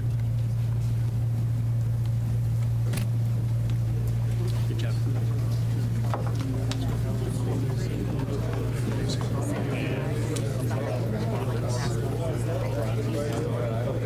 Minot Mayor Kurt Zimmelman wrapping things up with maybe the understatement of the day. It's a sad day in Minot. We are facing the worst flooding this city has ever seen. Without a doubt, the worst flooding that Minot has ever seen is on its way in this slow motion water torture, you want to call it.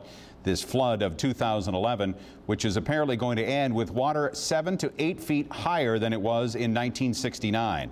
So if you know where the level was at your home in 1969, add 7 feet to that and you'll see about where they expect the water to reach in Minot this weekend. The dates for the Minot flood crest are expected the 26th and the 27th. And I believe that is what, Sunday and Monday.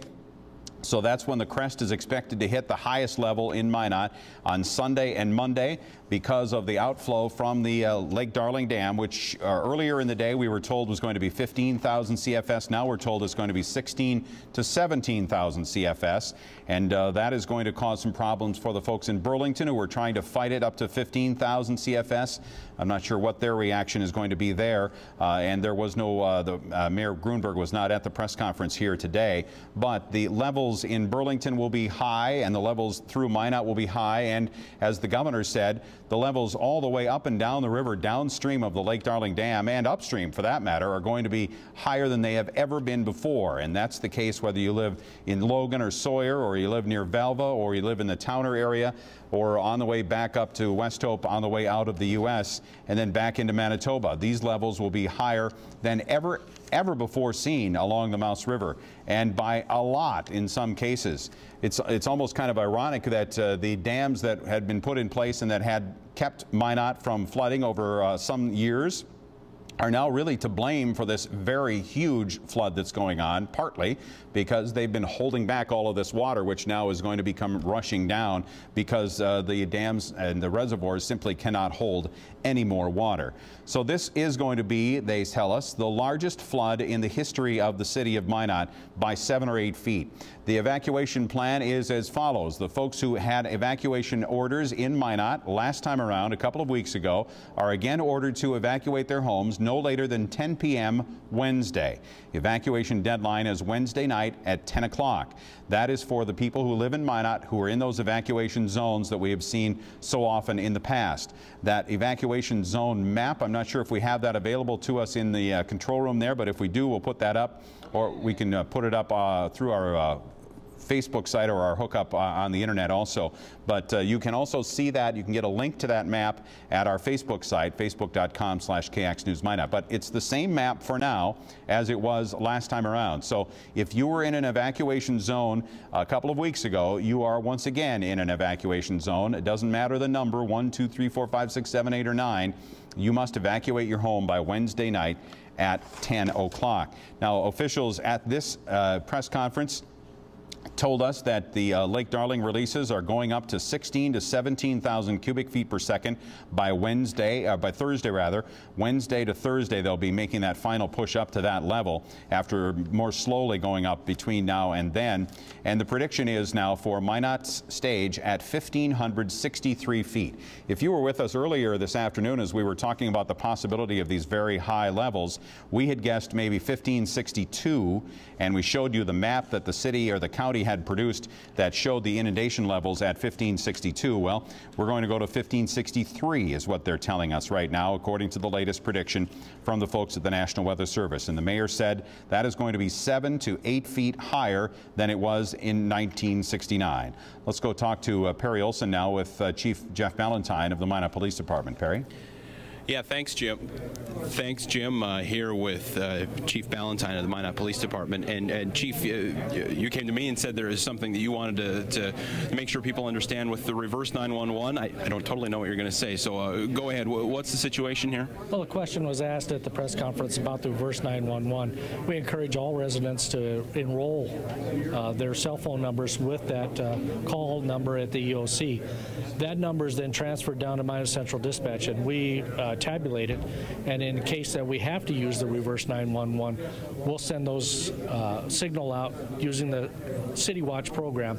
They will be notified through the reverse 911. They may not be in that same area of the evacuation, so they have to listen to the message, know their evacuation zone, and see if it pertains to them. So we just don't have time right now to correlate that and put it into zones, so we're just going to do a blank list. Okay. And am I right? Did I see that the city has suspended testing sirens and things like that? So if we have sirens go off, that will indicate that it has arrived, I guess, it being water flowing over the banks. It would be an overflow or a breach of the dike system, so we'll set off the sirens, and that will be followed up with a message. Now, as you well know, we had a sighting of a tornado down south of here. We'll set off the sirens in case of bad weather, but they'll always be followed with, this is a tornado warning, so people can differentiate between the two. And the plan, just so viewers know as well, I believe is we're going to be going quite a while here, and when something happens, should know as well. If it's a tornado warning, obviously we'll know that as well. Just the process going forward, with much of the city going to be inundated with flood waters. Patrol-wise, I mean, security in that zone, obviously I don't know if there's a whole lot to be concerned about there, but I mean, how do you go forward as a department, you know, trying to keep things as normal as possible in the city? Well, we'll go just as we did in the last one to 2 super shifts. That means we have more than 12, 13 officers out at a time, so that will take a large portion of the city.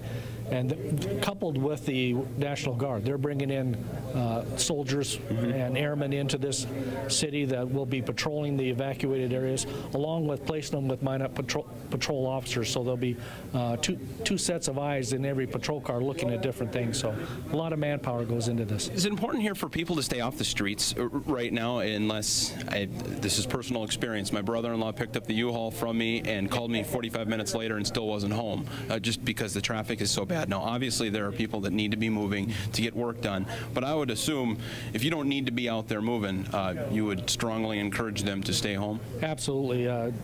Those main arteries are going to be clogged with people moving out of the evacuation area. So if there's anyone out there just sightseeing and looking around, they shouldn't be out there.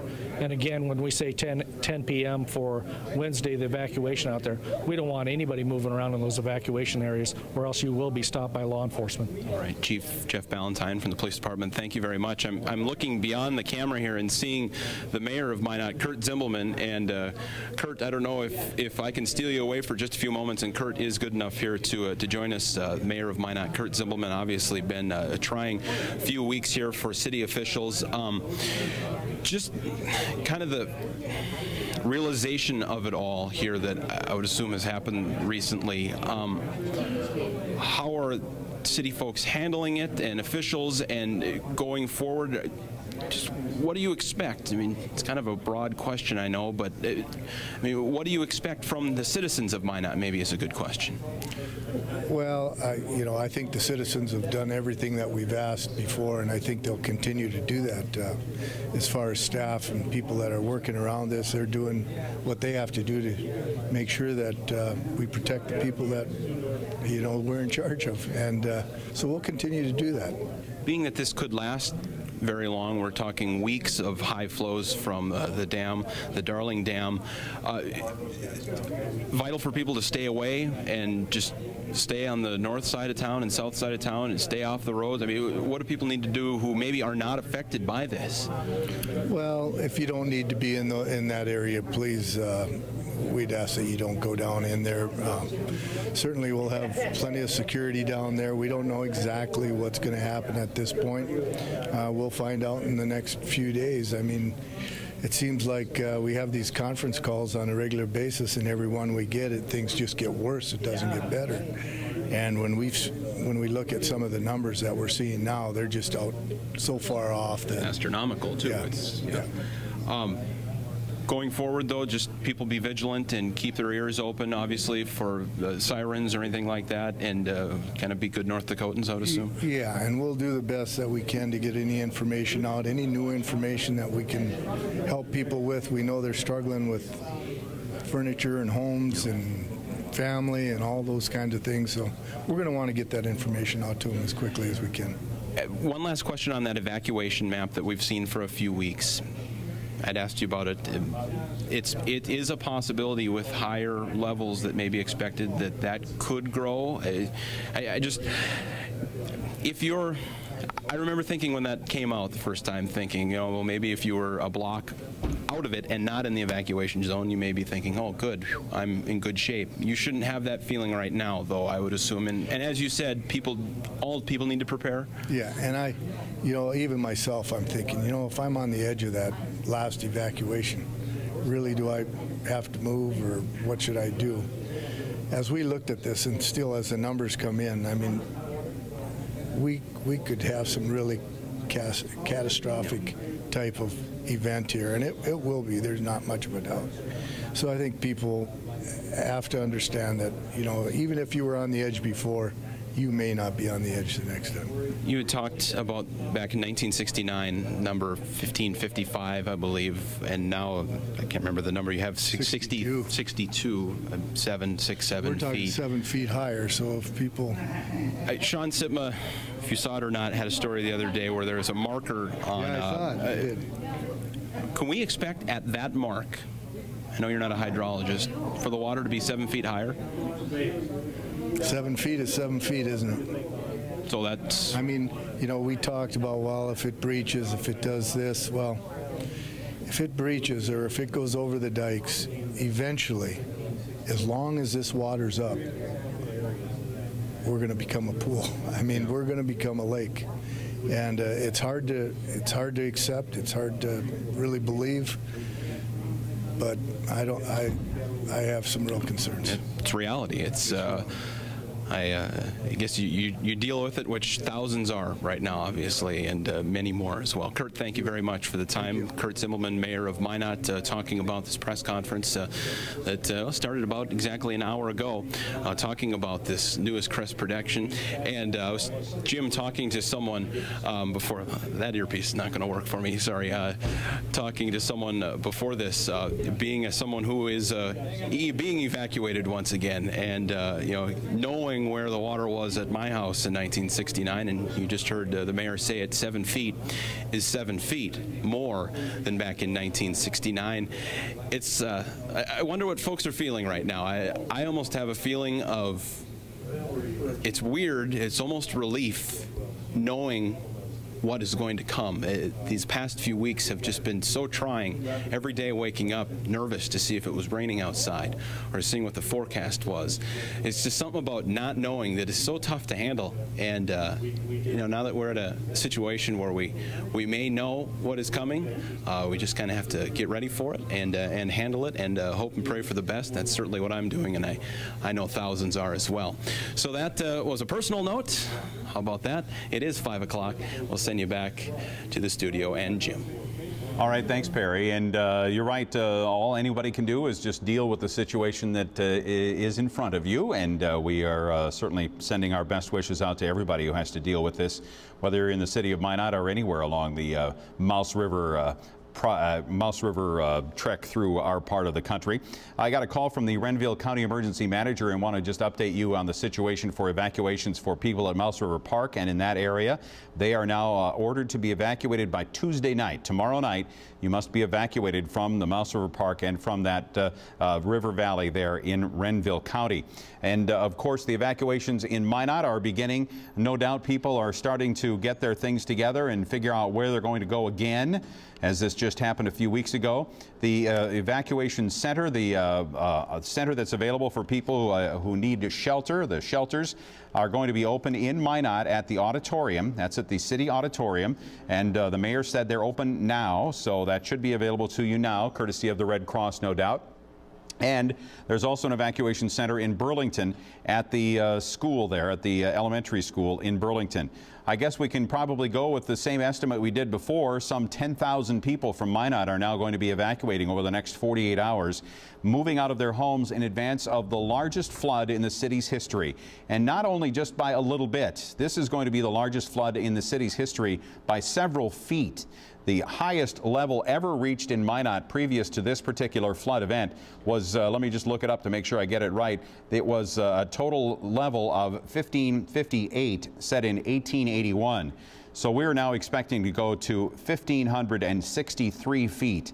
1,563 is the prediction. So 5 feet higher than the highest ever recorded in Minot at the Broadway Bridge is the current projection from the Corps of Engineers and the National Weather Service.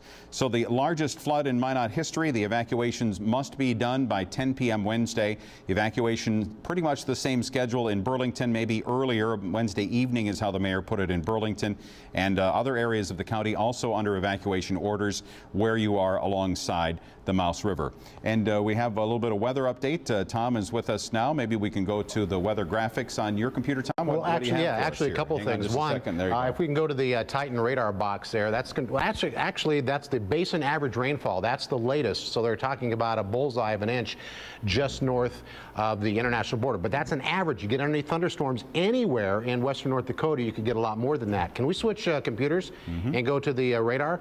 And I also want to point out the Weather Service just sent us a note saying that the Mouse River forecast is still not out, and they're continuing to work on that. So at this point, though, very heavy rain is now moving into the western side of Highway 83, and that would be right in the Mouse River Basin. And right now, the rainfall amounts are pretty stiff. I am not a hydrologist. I don't know how this is going to impact river levels here over the next couple of days, Jim, but any rain is certainly not good. But showers and thunderstorms, fortunately not severe weather. We had a call from somebody in Powers Lake. There was a funnel cloud about an hour ago, but it was not a tornado. I guess the sirens went off, but that's not a tornado warning around Powers Lake. But still heavy rain now moving, for the most part, west of Highway 83. That is on the side of the Mouse River where it's coming down from Canada. All right, thanks, Tom. 7 feet higher than 1969. That's what we're now expecting from the Mouse River in the next week or so. Sunday or Monday for the Crest in Minot. Slightly before that for the folks in Burlington. Evacuation mandatory for those in Minot who live in in any of those 9 zones that were published a few weeks ago. They're available online now at the city's website. They're also available on our website at facebook.com/KXNewsMinot. You can see the evacuation maps. If you were in it last time, you're in it this time. You must evacuate by 10 p.m. on Wednesday for the city of Minot. We'll be back with more on our continuing flood 2011 coverage here on KX News. It's a sad day. That's how Mayor Kurt Zimbelman summed up today's news, that the city of Minot is facing its largest flood ever. 10,000 people or so are being evacuated, told they must leave their homes living along the Mouse River through Minot by 10 p.m. Wednesday.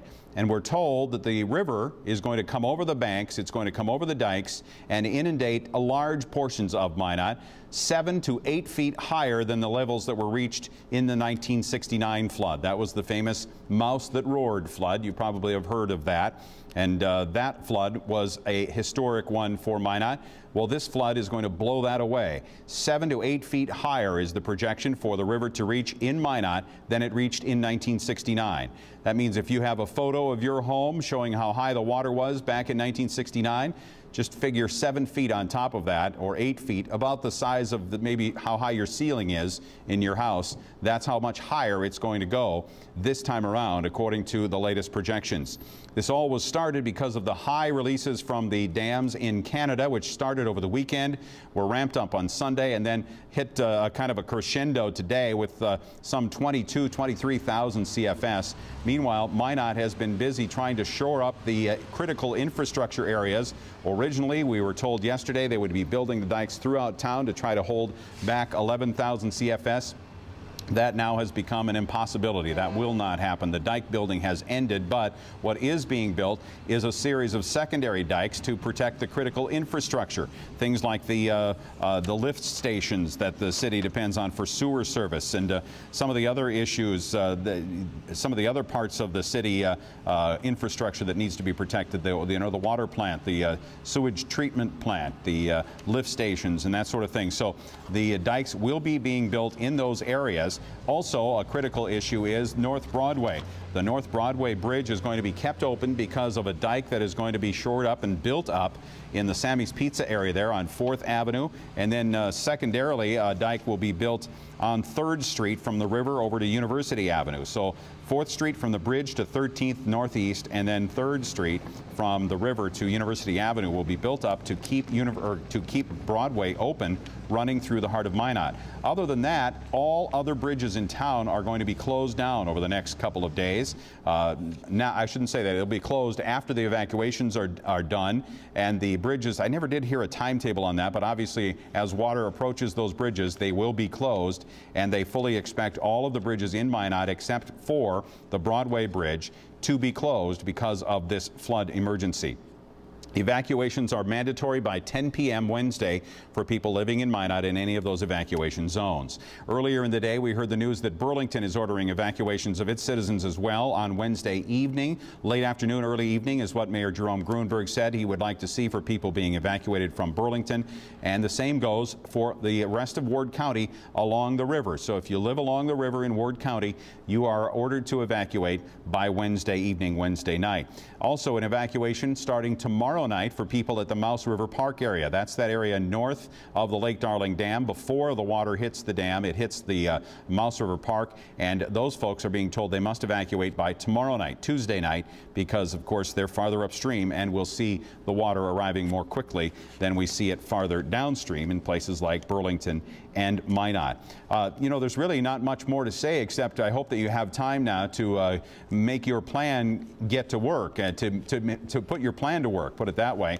And that plan, I hope, involves a chance to save all of the valuables that you want to get out of your house and to find shelter. And of course, there is a shelter open in Minot. It's at the Minot Auditorium. That is open now. The Red Cross is operating that. I received a call that said that the shelter at the Burlington School is not yet operational. So the Burlington School is not open yet. They'll let us know when they do open, but they say if you are in the Burlington area, you're welcome to come to the Minot Auditorium and seek shelter there if you need it. Now, of course, the evacuation is not mandatory for people in Minot until Wednesday night at 10, so you still have some time to make all of this happen, but obviously it's going to be a very busy time for thousands and thousands of people who are having to deal with this news that the city of Minot is going underwater.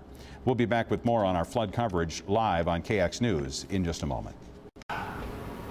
Well, hello again, meteorologist Tom Schrader here looking at the latest HD precision radar. Numerous small little thunder showers and thunderstorms are moving through north central North Dakota. They're working their way from southeast to west or northwest, and it does not look like much, but anytime you see a little bit of yellow there or red, it is a torrential downpour. Now, I do want to stress, I'm not a hydrologist. I had to study it, but I'm not a hydrologist. I don't know the impact that this is going to have on the river levels. That's better left for the hydrologists and the National Weather Service and the Corps of Engineers.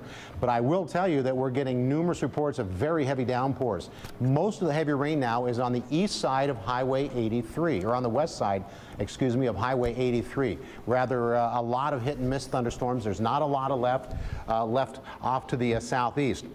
I'm looking at a different product off the air here. It's called radar estimated rainfall.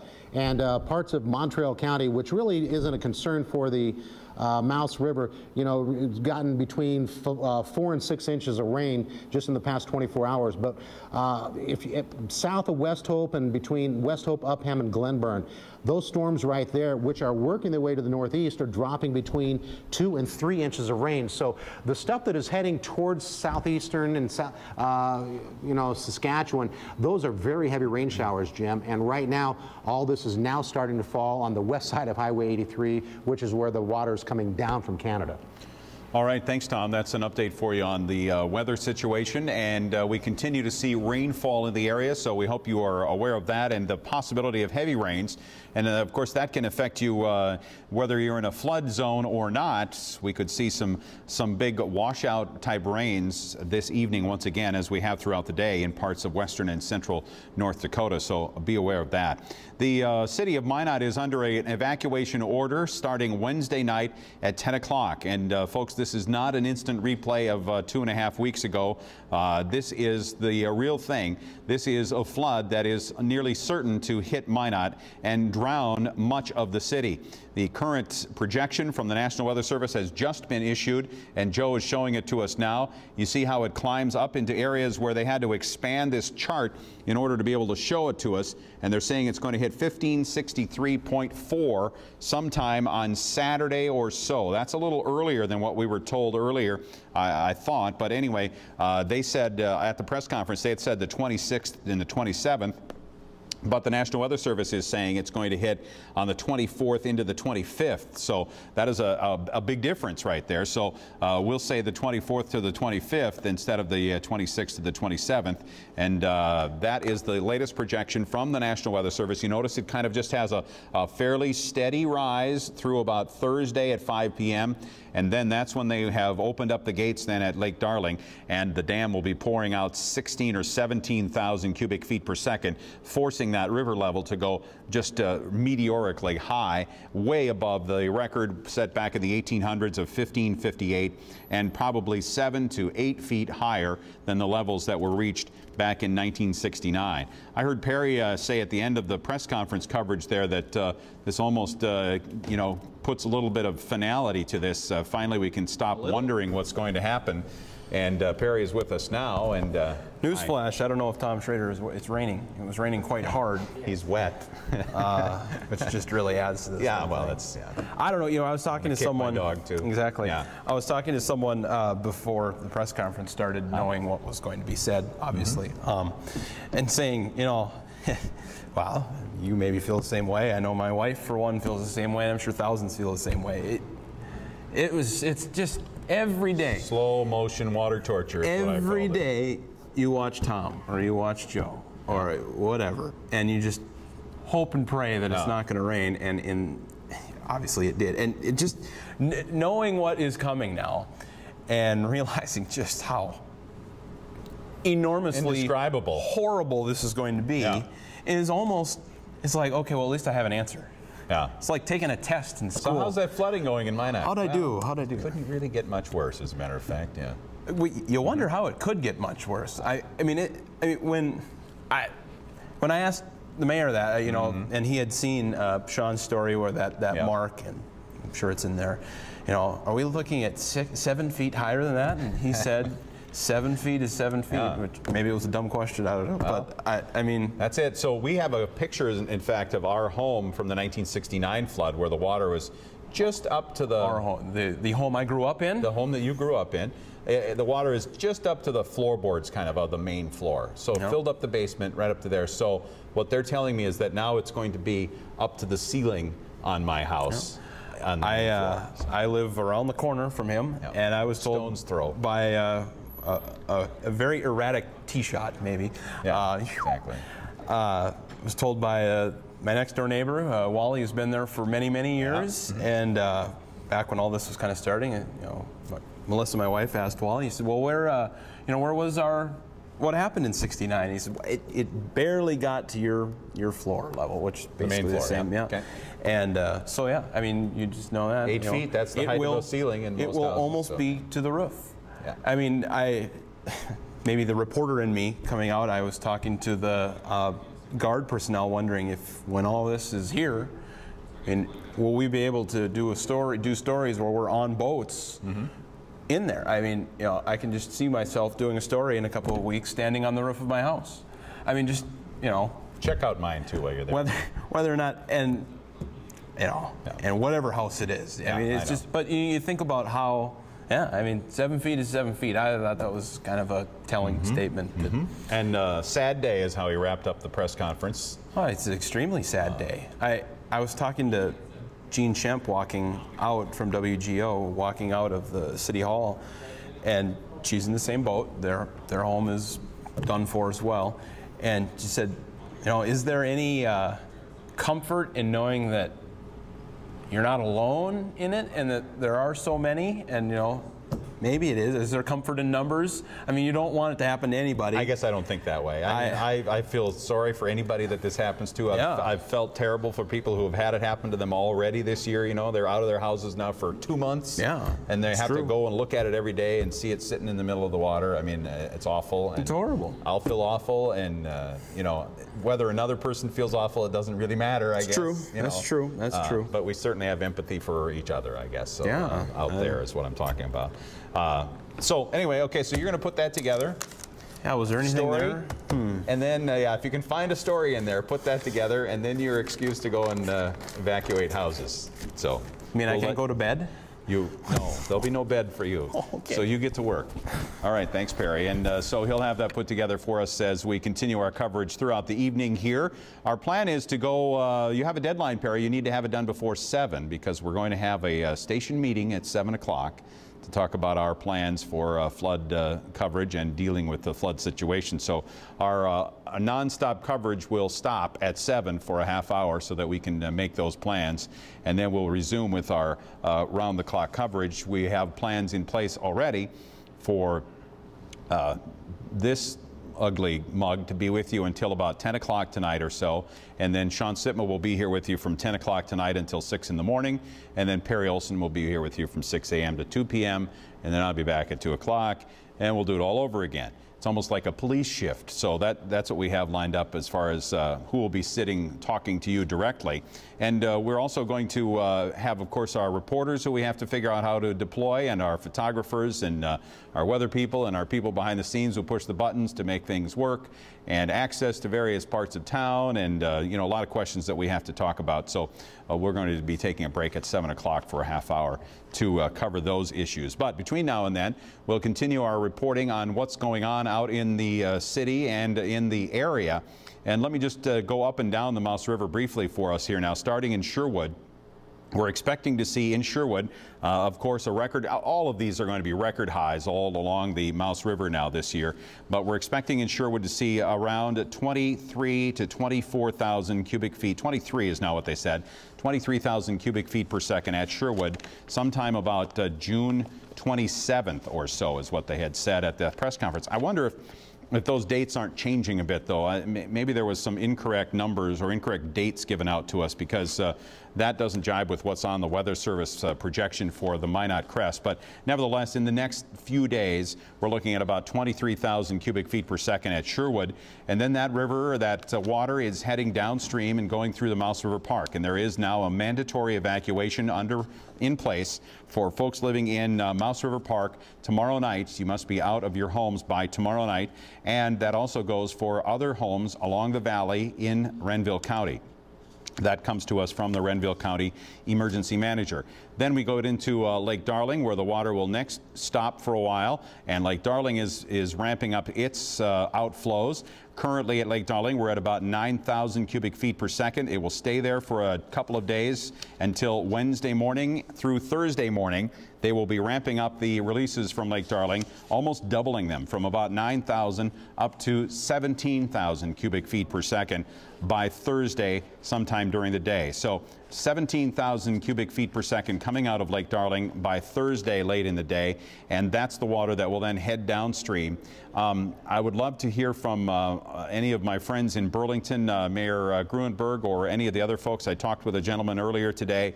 If you want to give us a call, we'd put you on the air and talk a little bit about if you're still going to try to work on these dikes, maybe in the short term. But at their press conference at 2 o'clock, we were expecting 15,000 CFS from Lake Darling. Well, by the 4 o'clock press conference, it had gone up to 16 to 17,000 CFS. And that's how this goes. It's like every hour things just keep getting worse.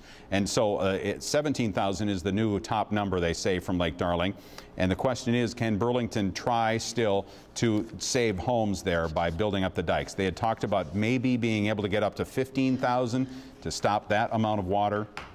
But once they got past that, they were not confident in being able to save any of the properties in the Burlington area, or at least many of the properties in the Burlington area. So that takes us to Burlington. Then in the areas between Burlington and Minot, a a mandatory evacuation by the end of the day on Wednesday. And then for Minot, all of those evacuation areas that were in effect 3 weeks ago are in effect once again. And so Wednesday at 10 p.m., if you live in one of the 9 evacuation zones in Minot, you must be out of your home.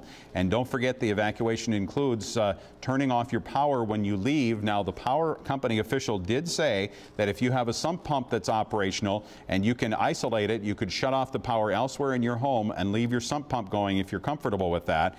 That would work as far as the power company is concerned, because the power company will turn off, Xcel Energy will turn off the areas of town where water begins to inundate. So if the water is starting to come into your neighborhood, you have some pumps going, hoping that maybe that'll, you know, that some miracle will happen and you won't have water. They will turn off the water at the source. So the Xcel Energy person who talked said specifically, that was Dan, said that you can do that if you would like to. But of course, when you evacuate, you should cut off your power, and you should also cut off your gas service. Actually, that'll be cut off for you by MDU. They are going to go house to house and business to business starting tomorrow, getting information and a schedule to cut off gas service. Unlike the power company, the gas is turned off on a service location by service location, is my understanding, as opposed to Xcel Energy and electricity. They can turn off entire neighborhoods with the flip of a switch, and that's how they will be doing it. Now, we also heard from a FEMA official who said we should make sure that we keep track of all flood-related expenses. So whether it's housing that you have to find for yourself during the flood evacuation time, or it's other activities that are going on related to the flood, it could be cleaning up, it could be preparing for the flood, all kinds of expenses that you incur, you should make sure you document and then call FEMA. That phone number, I don't know if we have this available to go on the screen, but it's 877-212-0316. 877-212-0316. That's the phone number for FEMA. I put that on our website, on our Facebook page, so if you search through there, you'll find it there as well to get the latest phone number, get that phone number for FEMA, so you can call in information. And I'm sure that you are able to amend that later on if you incur more expenses, which you almost certainly will over time. The folks from, then Rick from the Corps of Engineers talked, and Perry was asking him, so what is the plan here? Are you going to keep the levels very high coming out of Lake Darling for a while to try to bring down the level of the lake? So even after the inflows drop below the 17,000 CFS, will you then keep 17,000 going out to make more storage space? And I'm pretty sure I heard him say no. He said that they will have the inflow and outflow match whenever the lake is at its full level. So if it's taking in 17, it'll put out 17. If it's taking in 20, it'll put out 20.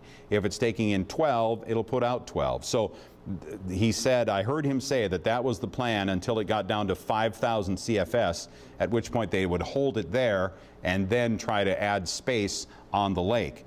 Now, all that means is that we still are just skating right on that edge, waiting for any rainstorm to come along that pushes things back up again. So this is a long-term event.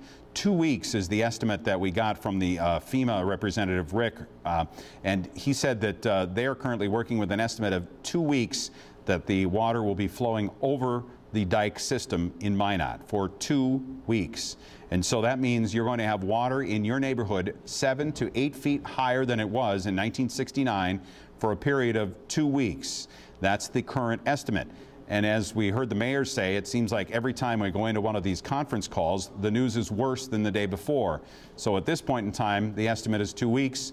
Who knows what it might be tomorrow? But that's where it stands right now. The mayor also pointed out that we have, the National Guard here, and the National Guard Adjutant Generals, Dave Sprinsanatic, was here and said that the current level of troops is 150 for the National Guard, going up to 350 tomorrow, and he said there are another 300 Guard members who have been alerted to the possibility that they would be deployed to Minot to help out, and to Ward County to help out in this situation. Obviously, also, Alan Walter, I want to cover this before I take a break. Alan Walter pointed out, the City Public Works Director, that the city's water supply has been compromised. compromised, not in any sort of way that it has been, you know, made undrinkable, but the pumps, the aquifer, the Sundry Aquifer, which is located in that area to the southeast of town near the KOA campground, the Bison plant area they call it, those are no longer available to the city. So the city has lost the supply, its main supply of water. And so the city is asking you to be conscious of your water use, to please, you know, reduce the amount of water that you're using, cut down on how much water you use no matter where you live in town, whether you're in the flood zone or if you're up on one of the hills. You should reduce the amount of water you're using in an effort to make the Minot Aquifer last as long as possible. Now that Minot Aquifer, I want to find my notes on that, has currently 11 wells that pump water into the system. It is a much less, a lower capacity system, however, so he said that we can continue it for a period of weeks, but eventually we'll have a hard time meeting the demand of water unless we cut back. And so that's the request from Alan Walter, the Public Works Director. How about bridges in town? Almost every bridge in town is going to be closed ultimately by this, probably starting Thursday or so when the water starts to really go up in its level on the gauge. Alan Walter said the 16th Street underpass will stay open because of some of the diking that they're doing, because they need access to the water treatment plant.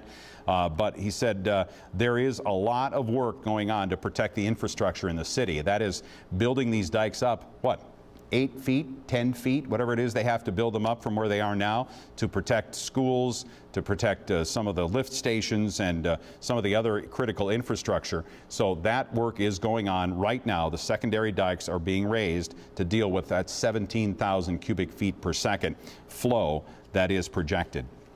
Let's put up that hydrograph one more time and just show the folks now we have the projection from the National Weather Service that predicts what we're going to see on the Mouse River in Minot at the Broadway Bridge. And folks, if you haven't seen this yet, if you haven't heard yet, we are looking at levels 7 to 8 feet higher than they were in 1969, the famous Mouse That Roared year. And look at that hydrograph. The green dots are the projections in the future, slowly going up to that 1555 level and then taking off into the stratosphere and reaching a level that, well, we've just never seen before, obviously, in Minot, up to 1563.4. That'll be 7 feet over the 1979 or 69 level, and that is also going to be a good 5 feet higher than the all-time record to this date that was set back in 1881. So those are the projections. You can see them in a text form there. I don't know if you can read it or not, but those are the flows they're predicting at the Minot Broadway Bridge. And they indicate, obviously, a major flood event for the city of Minot and for the county of Ward and for everyone living along the Mouse River from Canadian border back to Canadian border. A sad day in Minot is how the mayor put it. We'll be back to talk more about this flood fight in just a moment. Welcome back. Jim Olson with you here at about 23 minutes before the top of the hour of 6 o'clock. Obviously, we've suspended our normal programming to keep continuing, or keep covering rather, the flood of 2011. The flood that is now expected to inundate much of Minot, all of Minot along the Mouse River, to a level of about 7 or 8 feet higher than it reached back in 1969. That's right, floodwater is going to start coming over the dike system in Minot, according to the estimates of the National Weather Service, over the next few days. Now, it's not supposed to start doing that until maybe Friday or so, but the Weather Service is warning us, as are the Corps of Engineers and city officials, that now is the time to get your evacuation plan moving. We have evacuations ordered that you must be out of your home by 10 p.m. on Wednesday if you live in Minot in any of those evacuation zones. And I say those evacuation zones, we can maybe put up that evacuation map again. It's a map that is pretty familiar to people around here because it was put in place a few weeks ago. And the neighborhoods from one end of town to the other will be evacuating. And maybe instead of the map, I'm throwing you another curveball. Is Catherine's story in there now? Okay, well, let's do that. Catherine Ross was out today visiting some of the neighborhoods rather, that are being affected by this latest order to leave their homes. With new reports of up to 17,000 cubic feet per second pouring out of Lake Darling by Thursday, For some, resistance is turning to resignation. We started out the day with the plans of sandbagging and building up the dike system around the area, and everyone kind of gave up, and we're just moving. Everyone's just moving out now. Under the worst of circumstances, people around here have gotten pretty efficient on the assembly line, moving precious cargo back and forth as predictions change. About 2 weeks ago, we had a big crew here and moved everything out and moved everything back, or started moving back in this last weekend, and now we're moving it all back out again. Between Minot and Burlington, it's become every man for himself, unless you find your way to this happy group of volunteers. Sandbagging through a downpour, a last-ditch effort for Brooks Addition and the Robinwood neighborhood. There's always hope. They're digging in as some head for higher ground and others hope for a miracle. Hopefully we can salvage our house, and just have to see what happens from there. You don't know. It might be enough just to save one house to a whole neighborhood. You don't give up. Resignation, resistance, and resiliency, all coming together as we ride out this dark hour. Catherine Ross, KX News. And so those are scenes that will be repeated, thousands of times throughout the city of Minot and in other communities along the Mouse River. Again, the evacuation zones you see on your screen right here, and they're the same zones that we had last time around, almost 3 weeks ago, when everybody was ordered to get out and then was allowed back in after a couple of days.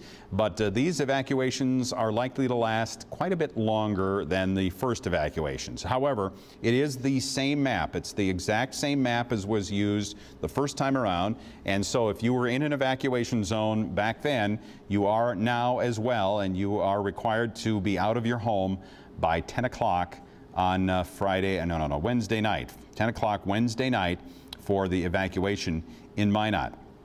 The evacuation for Burlington and for the neighborhoods between Burlington and Minot and then south of Minot downstream are taking effect on Wednesday afternoon, evening, according to Jerome Gruenberg. And the evacuation for the Mouse River Park area is tomorrow night. Tomorrow night you have to be out at the Mouse River Park area. We'd had an earlier estimate about 10,000 people or so evacuated in Minot. I certainly don't have anything to base this on, but I suspect we're going to be looking at more like 11 or 12,000 people this time around, with the people evacuated in Minot plus those elsewhere through up and down the river from Sherwood on back up to West Hope. So, not that the numbers mean anything, but probably 10 or 11,000 people being evacuated over the next couple of days because of the roaring Mouse River. Tom Schrader is here with me and helping out a lot here, and so is Joe Goldaddy, by the way, who's been here since, what, 4 o'clock this morning, Joe? And he's working the Facebook and all that stuff in the control room so we can see stuff. I mentioned Tom first. Let's do you first, Tom. Just give me an update on the radar, if you would, and where do we stand here? Well, yeah, we can look at our HD precision radar right now, and most of the heavy rain is now west of Highway 83. Also, a lot of stuff down around I-94, Bismarck, Jamestown, but some heavy rain in Williams County, it looks like, and the real heavy rain is kind of tapered off of Montreal County. They've had inches of rain there. I'm looking at the radar estimated rainfall, and kind of up from Burlington to the north, I'm seeing an area of over 1 inch of rain on the radar estimated rainfall up Highway 52 and up towards the Carpio area, maybe through Foxhome. So we're still getting some pockets of very heavy rain, Jim, but most of it right now is west of Highway 83, and it's moving kind of to the northwest right now. Okay, and that rainfall is expected to maybe continue overnight and kind of some and we waves. still have a 50% chance of storms tomorrow. Right. Tomorrow night into Wednesday, things dry out for a couple of days, and I hate to say this, but it looks like another system for the weekend. That one, however, does not look to be all that big a deal at this point. Okay, and the forecast also is calling for I had a thought here and now it went away. Well, that's old age. That's what happens. All right, thanks, Tom. And we'll have updates on the weather for you. If you have any photos, of heavy rain or the result of heavy rain, you can send them into us on our Facebook page at facebook.com/KXNewsMinot, and we'll share those with the folks out there. There's a look at our home page on Facebook. You can also go to kxnet.com for live streaming and that sort of thing. And we are still streaming live, I believe, right? Both on KXNet and here on Facebook. So, again, if you have people who are living far away relatives you'd like to have keep in touch with what's going on, just let them know about our service here on Facebook and on our regular website at kxnet.com. Ask you to maybe you could explain something. Tom's talking again here, guys. Yeah, you've kind of done this a little bit. The 7 foot is 7 foot. Explain that. Does that necessarily mean that 7 foot is going to be, every building's going to be 7 feet higher, just certain areas? What's your best take on that? Well, and I'm pulling this off of Facebook. So that's and what it means is that the river is expected to reach a crest level of 1,563.4 feet, if I remember right. Now I haven't looked at it in a little bit. Yeah, 1,563.4. Just want to write that down. Is the crest prediction for in that Friday Saturday time frame, and that is 7 to 8 feet higher than it was in 1969. So it's just a simple matter of take a look if you have any documents that show how high the water was in your neighborhood in that year. The Weather Service is telling us that it's going to be 7 feet higher this year. So whether it actually reaches that level or not, I don't know, but that's the projection right now. And so if it was up to here, it's going to be up to there by the time it's done. All right, I just pulled that off Facebook. Next time around, or this time around. And again, I mean, as the river goes higher and higher and higher, it spreads out over a greater area. And so the number of cubic feet per second to push it up a foot in height at a lower level is going to be smaller than the number of increase in cubic feet per second at a higher level, because there's more area to fill up before we gain a foot. So you can't say it's it's exactly the same throughout, but this is the numbers that have been crunched now by the Weather Service, and they're saying 1563.4 as a crest. And let me just get the timing down here because I was a little bit confused on that. Saturday. Are they saying 0.5? Oh, it's beyond there? Okay, I didn't click on that. Yeah, thanks, Joe. So they're saying 1563.5 to hit that level on the 26th. What's the 26th? Boy, I need a calendar. The 26th is Sunday. Okay, so actually Saturday night at 7 p.m. is the predicted time for the crest to hit at 1563.5. Okay, I'm just writing that down. Saturday at 7 p.m. at 1563.5 is the crest prediction. However, it's going to be above the 1556 level starting at 7 p.m. on the 23rd. Okay, so that's just 3 days from now, Tuesday, Wednesday, Thursday. So as of Thursday, it's going to be very close to the tops of the dikes in Minot. So that's why the evacuation order is set for Wednesday night at 10 o'clock in Minot. Where we came up with that 1563.5 number on this graph right here is that when you click on one of those green dots, you get a text version that goes out farther into the future. And so by going farther out into the future, we see that there is a higher level expected at that 1563.5 level at 0000 on 6/26. That would be midnight in England, but that would be 7 p.m. the previous day on the 25th here in Minot, North Dakota. So that's how you figure out the time when you're looking at that UTC as opposed to Central Daylight Time. Just subtract 5 hours. So Friday night, now there I did it again. Saturday night, 7 o'clock for the crest projection from the Weather Service at 1563.5. The diking in town, lift stations, pump stations, schools, City Hall, that's going on. The city is also working to keep North Broadway open, the Broadway Bridge. So that's requiring some diking there at 4th Avenue from the bridge over to 13th Street Northeast, and then also a dike from 3rd Street on 3rd Street from the river over to University Avenue. So those two areas are being built up with the secondary dikes right now to be able to hold back that level of 17,000 cubic feet per second, or that level of 1563.5. So that's what's happening for city infrastructure to try to keep a handle on things. There is no more work being done on the dike system in Minot. They are not being raised. The dikes are not going any higher than they stand right now, except in those areas where they're being raised to deal with infrastructure that needs to be protected. So the water will start coming over the dikes at some point after Thursday. That's the latest information on that. We're a little bit behind on commercial breaks at the moment, so I want to take a break and come back, and we'll continue our live continuous coverage of the flood of 2011 on KX News. Tonight at 6 on KX News in high definition. All along the Mouse River, the flood fight continues. We'll have the latest on what's happening today. Local news in HD, only on KX News at 6.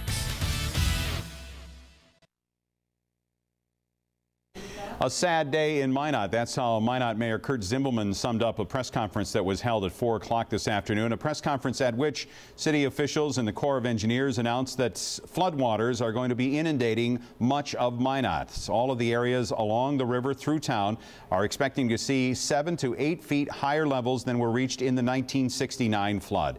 Water will start coming over the dike system probably on Thursday at some point, and the water will be going over those dikes for at least 2 weeks. That was the estimate from the from the Corps of Engineers official. Meanwhile, city officials are quickly working to try to shore up dikes around critical infrastructure. They're trying to put in diking around lift stations and pump stations, and also the city schools and city hall, and also the city water plant, which is what we're looking at. I think later on in this video we'll see the water treatment plant. Also, the water sewage treatment plant is also being worked on the east side of town. So a lot of dike work going on, but it is dike work designed specifically to protect the city's infrastructure. This was all made necessary by water releases that greatly increased over the past 3 days from Canada. Saturday morning the increases went up. Sunday morning they went up more, and this morning the folks in Canada announced that they were releasing more than 22,700 CFS of water from their dams. Now, we did hear the governor speak today about the safety and security of the Rafferty Dam, which is the major dam. Right now, 17,000 cubic feet per second coming out of the Rafferty Dam. And the governor said he was in contact directly with the Premier of Saskatchewan, and that Premier Brad Dahl assured him that the Rafferty Dam is overwhelmed with water, but it is safe from a structural standpoint. He also assured the governor that if there were any structural issues that developed, the governor would be notified right away, and they would also take steps in Saskatchewan to relieve the pressure on the dam by constructing a temporary spillway system. That would be a system where they would cut into the dike at some point and direct water through it, because right now the gates at Rafferty Dam are completely open, and even in that state they're having a hard time letting out more water than still continues to pour in to that dam located northwest of Estevan in southern Saskatchewan. So that was the update from the governor this afternoon, telling us where things stood. Catherine Ross has been out today. We're going to get her story a little bit later as our 6 o'clock news gets going. We kind of have morphed into a 24/7 situation here as far as covering this flood. We will take a brief break at 7 o'clock tonight for CBS programming for a little while, because we're going to work on our plans in the newsroom to make sure we know who is going to go where and when and how and why, and who needs to clean out houses and evacuate and things like that. So we have a lot of coordination to do here, because we want to keep on with our 24-hour-a-day, 7-day-a-week coverage of this flood fight for you, something that we're certainly committed to and will not back away from that commitment at all. So you can count on that, but we will take a little time off this evening to develop our plans further. We'll have a hour-long 6 o'clock news coming up here in about 7 minutes or so, and that will include some of the video that we've shot throughout the day. It will include all of the information we've gathered throughout the day. The information flow really started picking up at about 9:30 this morning, or just a little after that, when I received information that said that the flows from Canada, from the dams in Canada, were now up to 22,000 cubic feet per second. That information pretty much stopped me in my tracks, because yesterday it was at 17,000 CFS. Now it was up to 22,000, I was told. And so we went on the air at about 9:45 with that information, after confirming it through a couple of different sources and finding out that in fact that is how much water is coming down from Canada. And that of course meant that city officials were going to have to scramble to come up with plans to deal with all that water. Throughout the day, we've been holding out some hope that perhaps there's a way that the city can find a way to protect the citizens from all that water, but really when you put the math to it, there's just no way. There is no way that the city is going to be able to hold back the water that is coming down from Canada and will come through the Lake Darling area, through the Lake Darling Dam, and then down the river into Minot. So some 10,000 people or more are evacuating their homes by Wednesday night at 10 o'clock. They have to leave by 10 p.m. Wednesday if you're in the evacuation zone, that map that has been put out before. You know, the inundation map, Joe, we haven't had a chance to put up. I don't know if you have that at the ready. I have about a minute or so to fill here before that next break. So if that's available, we would look at that. These are the maps that the county had done that show different levels of the water, okay? So this level is at 1562. That was as high as they figured they really needed to build it, right? It's never going to go higher than that. I mean, it's never been higher than 1558. Come on. So 1562 is as high as they did these. And now, of course, we're expecting 1563.5. So these maps show where the water will cover, and Joel will zoom in on it here and help us figure out where we are. That's the bypass on the left there, the 83 bypass. And now we scroll to the right, and we're looking at the Oak Park area, 4th Avenue, 3rd Avenue, whatever you want to call it, northwest, as it heads off to the east. And you see the Oak Park area and the homes that are affected by the flooding. Obviously, the blue means that we'll have water, flood water in those areas. And again, just to remind you what the mayor told us, we're looking at floodwaters that will be 7 to 8 feet higher than they were in 1969. There's Highway 83, North Broadway. And again, they're going to work to keep North Broadway open throughout this situation. And that will be a key artery to get people and products moving from north to south through town. Also want to remind you, as you look at this map further, that the city is asking everyone to conserve water. Please cut down on your water use because the city's main aquifer is no longer available because of flooding. So the backup aquifer is being used, and that will mean that we all need to cut back on water use. We'll have our special edition of KX News at 6 coming up next.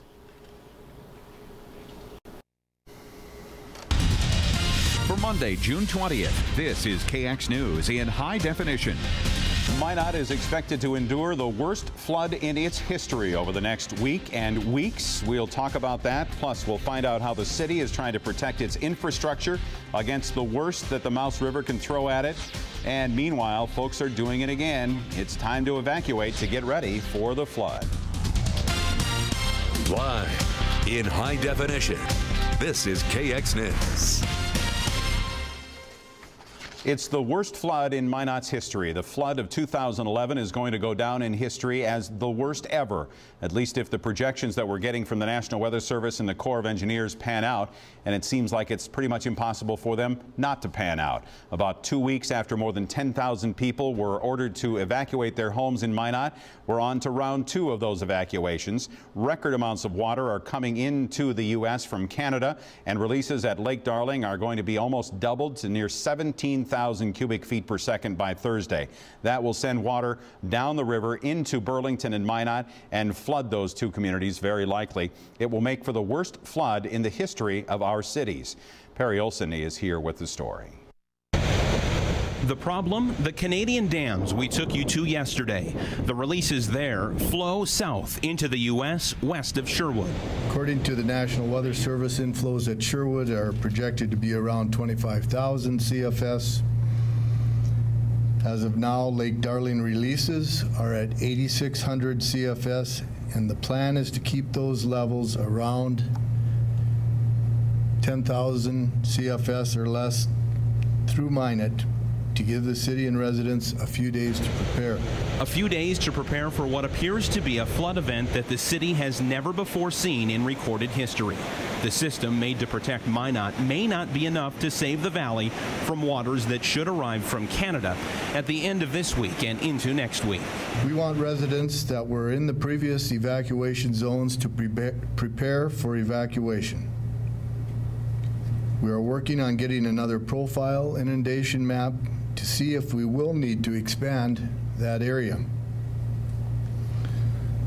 There is no doubt that mandatory evacuations will take place, but we need time to take a look at the new inundation maps and get more information at the 1 p.m. conference call. You heard that right. More areas of town may be added to this evacuation zone area.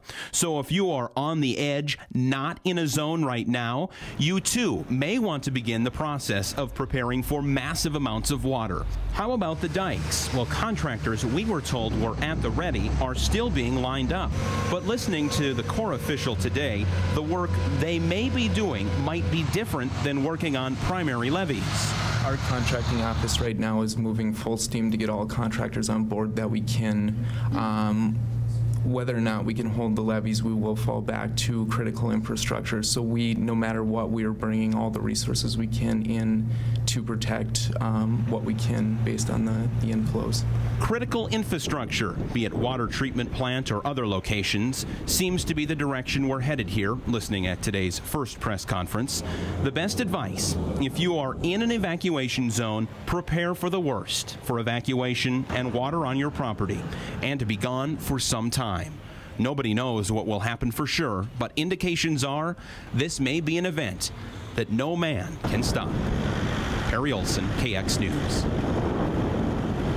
And in fact, it is an event that no man can stop, because that was the story that Perry put together based on our 12 o'clock noon press conference. And of course, there's since been a second press conference saying that evacuations are in fact mandatory.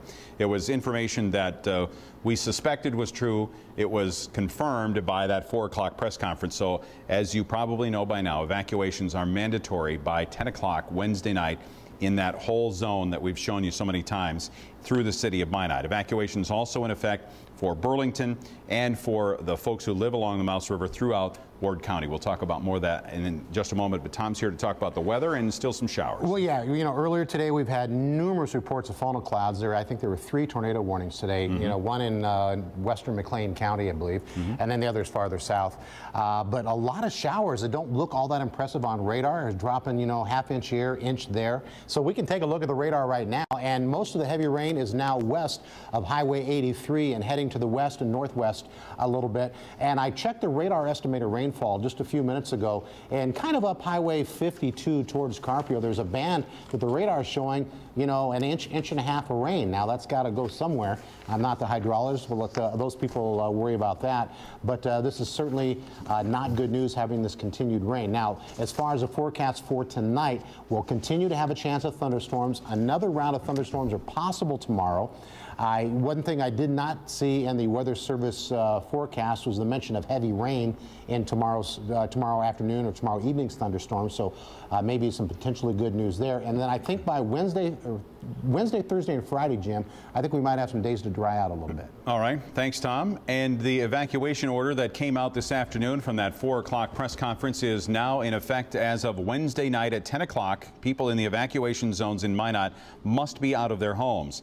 Mayor Jerome Gruenberg of Burlington, who is also on the Ward County Commission, also announced earlier in the day that evacuations would be going on for the Burlington area. Let's stop this video. I'm not ready for this video yet. Their evacuations will be going on in the Burlington area also, and it is a mandatory evacuation for the people in Burlington as well as the people who live in Ward County. And the people living in Ward County along the river who must evacuate would be places like Teresita Vallejo and also the other places along the river. I'm just trying to find it in my notes right at the moment, but the mayor had talked about all of those areas that would have to be evacuated, and now that is a mandatory evacuation by Wednesday evening in the Brooks edition and also in the Robinwood edition and Talbots and Teresita Vallejo, and then back on the other side of the Minot area in Apple Grove and at East Side Estates and in Logan and Sawyer. So if you live along the river, you are under a mandatory evacuation order from the county and from the city of Burlington, and of course in Minot,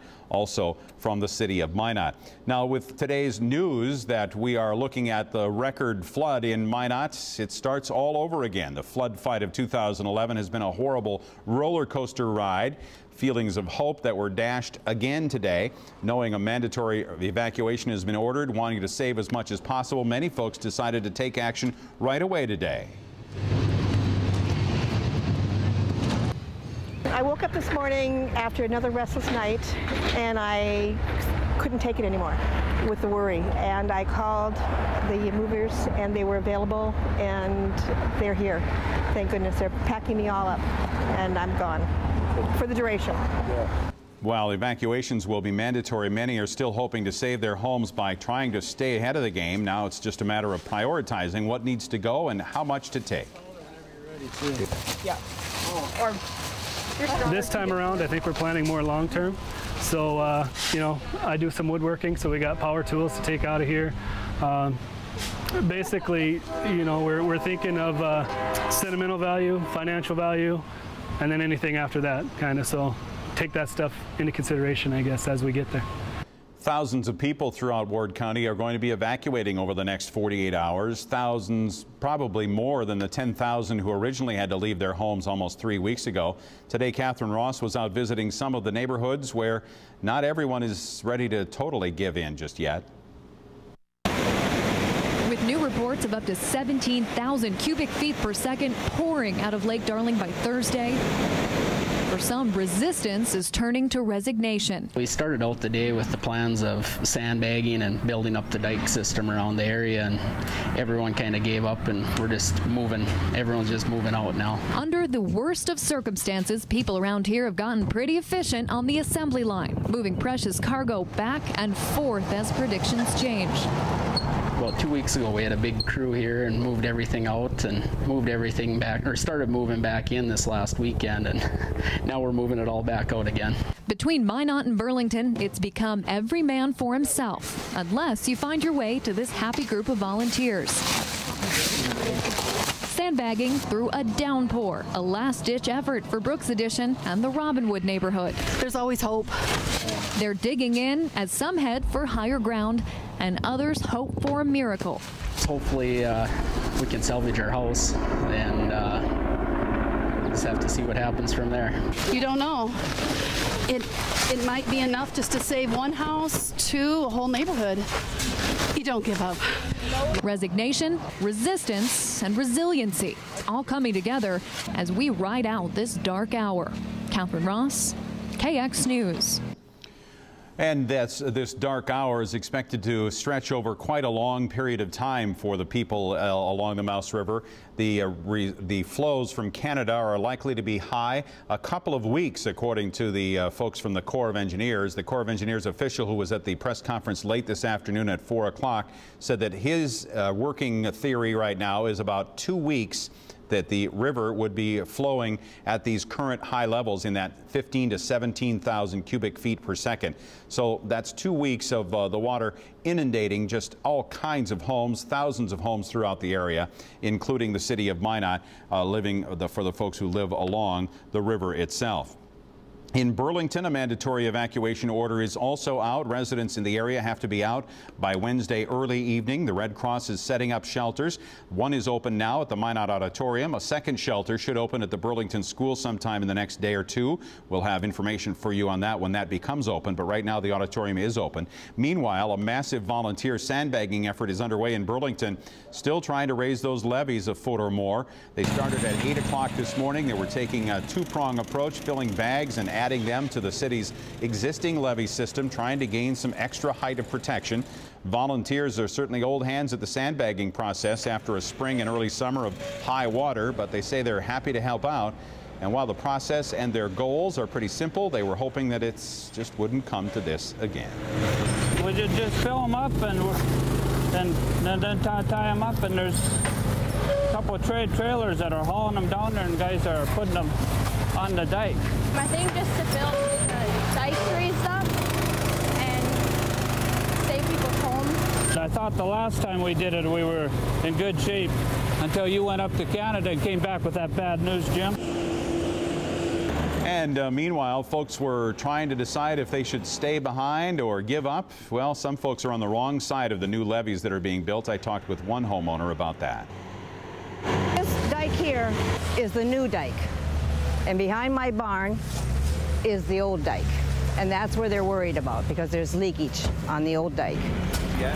I'm going to stay here until they say you have to leave, because I want to watch my basement and make sure it doesn't fill up with too much water. Unfortunately, she's now received the word that her evacuation is mandatory in Burlington. Burlington is still trying to get some sandbag volunteers. City Hall is the place to go, or to make a phone call and see if you can still help out in that effort. So let's recap some of the key items. And as I did before, let's take you from the beginning of the day to the end of the day, and from the northernmost reaches of the Mouse and Souris River to the southernmost, and then back up into Canada. Starting early today, we received word at about 9:30 or so that the releases from the Canadian dams were being increased to over 22,000 cubic feet per second. Almost an unheard of number for water, in fact, unprecedented number for water coming from Canada. The three dams dams there were full. They were releasing as much water as they could. In fact, at the Rafferty Dam, the gates were completely opened this morning with no ability to let any more water through. So the water is now on its way down into the U.S. after snaking through the southern parts of Saskatchewan and causing flooding in many towns in that area. It should reach the border in the next 4 or 5 days. It will then come down into Lake Darling, and Lake Darling is beginning to ramp up its releases as well. The city held a press conference at noon today to talk about what was going on and say that city officials were meeting on a conference call with folks from the Corps of Engineers and from the Game and Fish, or excuse me, from the Fish and Wildlife and from the USGS and from the National Weather Service, the National Guard. All of the involved agencies were together on the phone call that lasted, I'm sure, a good long time this afternoon. And in the end, there was no decision to be made other than what was reported at 4 o'clock this afternoon, and that is that the city is about to experience the worst flood in its history. Floodwaters are expected to go 7 to 8 feet higher than they were in the 1969 flood. That may be hard for you to fathom, but that is what we're being told by the officials who are watching the numbers. And as we told you throughout the day, taking a good critical detached look at those numbers, there's really no other conclusion you can come to. There's no way that the water can be held back at the Darling Dam in the amounts that it is being sent to the U.S. from Canada. So evacuations are ordered for the city of Minot as of 10 p.m. Wednesday. If you're in the evacuation zone as it existed a few weeks ago, you are in it again. It is possible, the mayor said, it is possible that others will be added to the evacuation zone, but that has not happened yet. What is the city doing? The city is right now working to shore up dikes to save its infrastructure, its critical facilities around town, lift stations and things like that, as well as the water plant, the water treatment plant, and schools in the city of Minot are being diked. The idea is to raise the dikes up to the level that the water is expected to hit. And of course, the latest projection from the National Weather Service, and maybe if we have that hydrology chart that we could put up there, the hydrograph, we could show you what the latest projection is at the Minot Broadway Bridge. It's at 1563.5 is the high. We're expected to hit that on Saturday night at 7 o'clock. However, the level of the river will go above the sandbags sometime more in the range of Thursday afternoon, probably. So the not the sandbags, but it'll go over the dikes Thursday afternoon and hit a peak on Saturday evening. So don't think that you have until Saturday to get this done. The flooding in the low-lying areas of Minot is very likely to start on Thursday in the evening hours. That's why the evacuation order is in effect as of Wednesday night at 10 o'clock. And that's how things stand for the city of Minot. For the city of Burlington, evacuation by Wednesday evening. Same thing for the county outside of the cities of Minot and Burlington. Now, there are shelters. There is a shelter open right now at the Minot Auditorium. If you have no place to go, you are welcome to come there. The Red Cross will take care of you there. And then in Burlington, they'll be opening up the city school, the elementary school at some point, for shelters use as well. And again, the Red Cross is in charge of that. The folks from FEMA remind us that we have to do a good job of keeping track of our expenses. And if you have any expenses to report to FEMA, you can do so by calling them at 877-212-0316. 877-212-0316. That number is also on our website at facebook.com/KXNewsMinot. You'll find it there, so you can look up the number. But they encourage you to report your damages to FEMA to begin your claim in case the state does ultimately qualify for individual assistance. Of course, we had the news this past week that the FEMA officials had turned down the state's request for individual assistance. That's the kind of assistance that might help you pay for lodging while you're out of your home. It might help you pay for major damages to your home and for dealing with this flood fight. That was turned down by FEMA this week.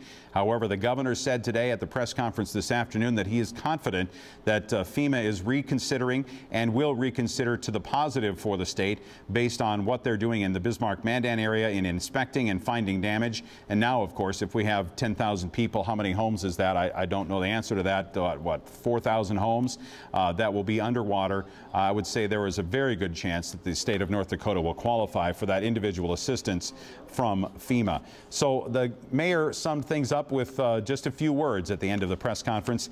It's a sad day, and that certainly is something we can echo. A sad day as Minot now faces the worst flooding in its history.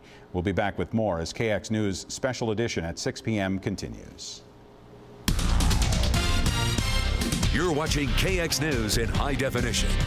News with Jim Olson and Alicia Hunt, meteorologist Tom Schrader, and Mike Elm Sports. Well, the almanac for today is showing us a high temperature in Minot of something that's going to come up on the screen at some point as soon as Tom finds the right button to push. How about that one? I pushed one here. Maybe that works. 65 was the high in Minot today.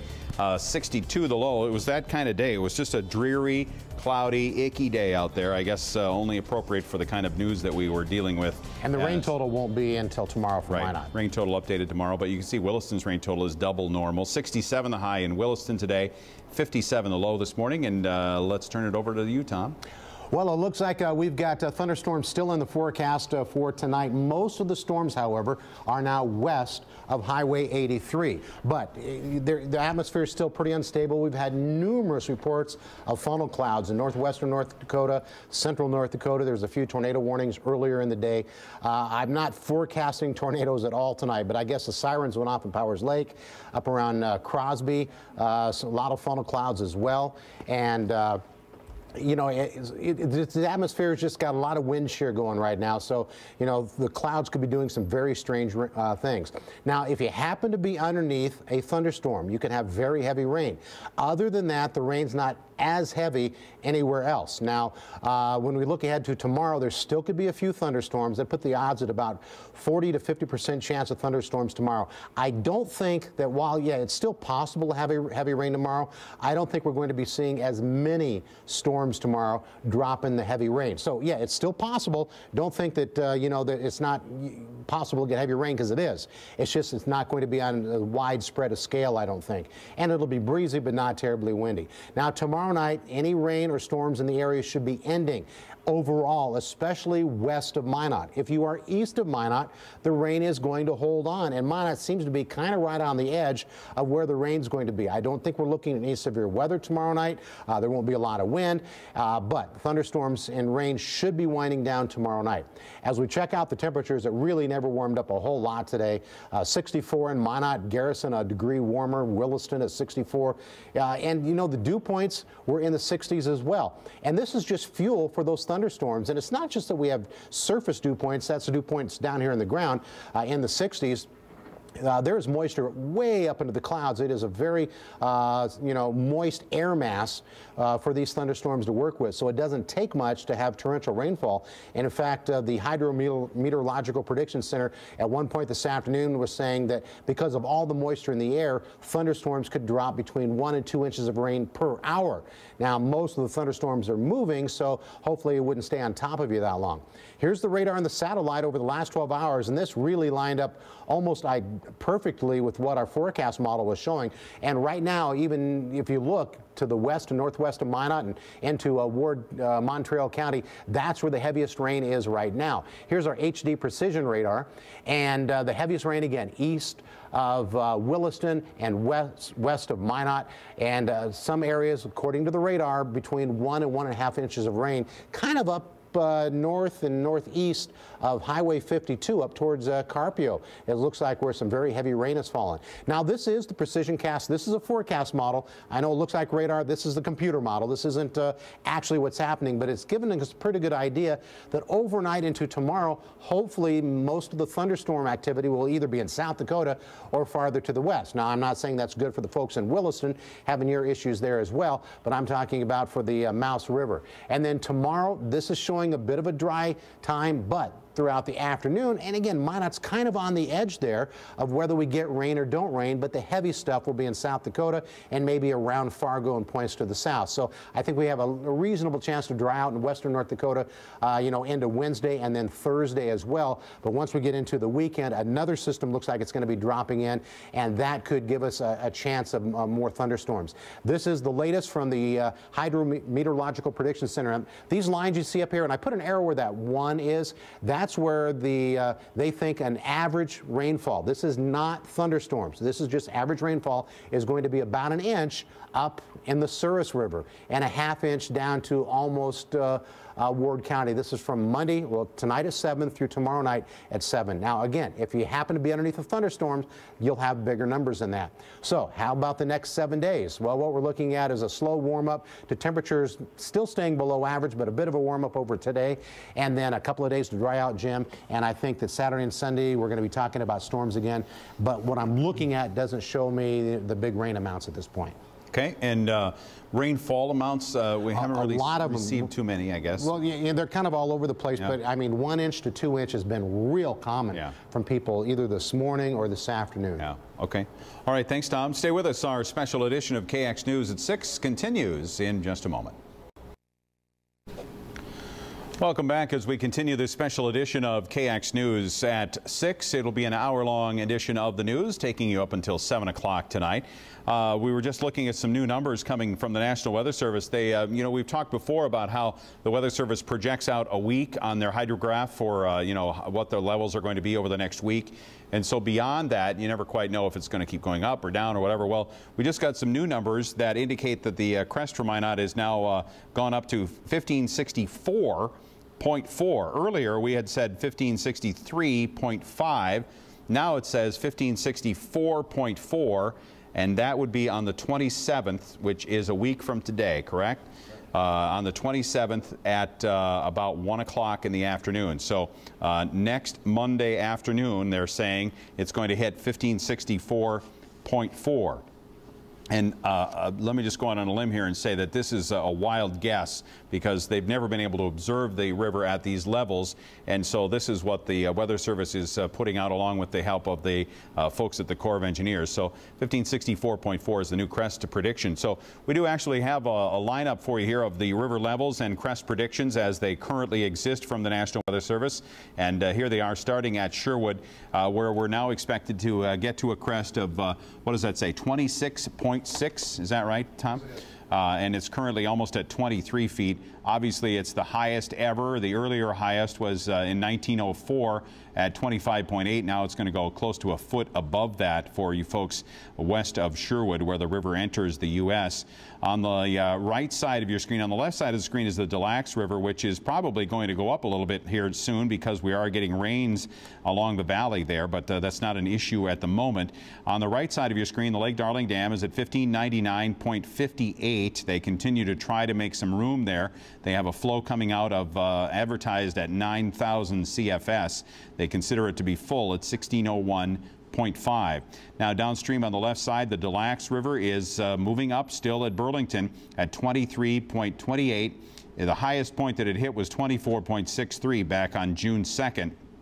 So it has a ways to go for that. East of Foxholm, that's the gauge that's located right below the dam at Lake Darling.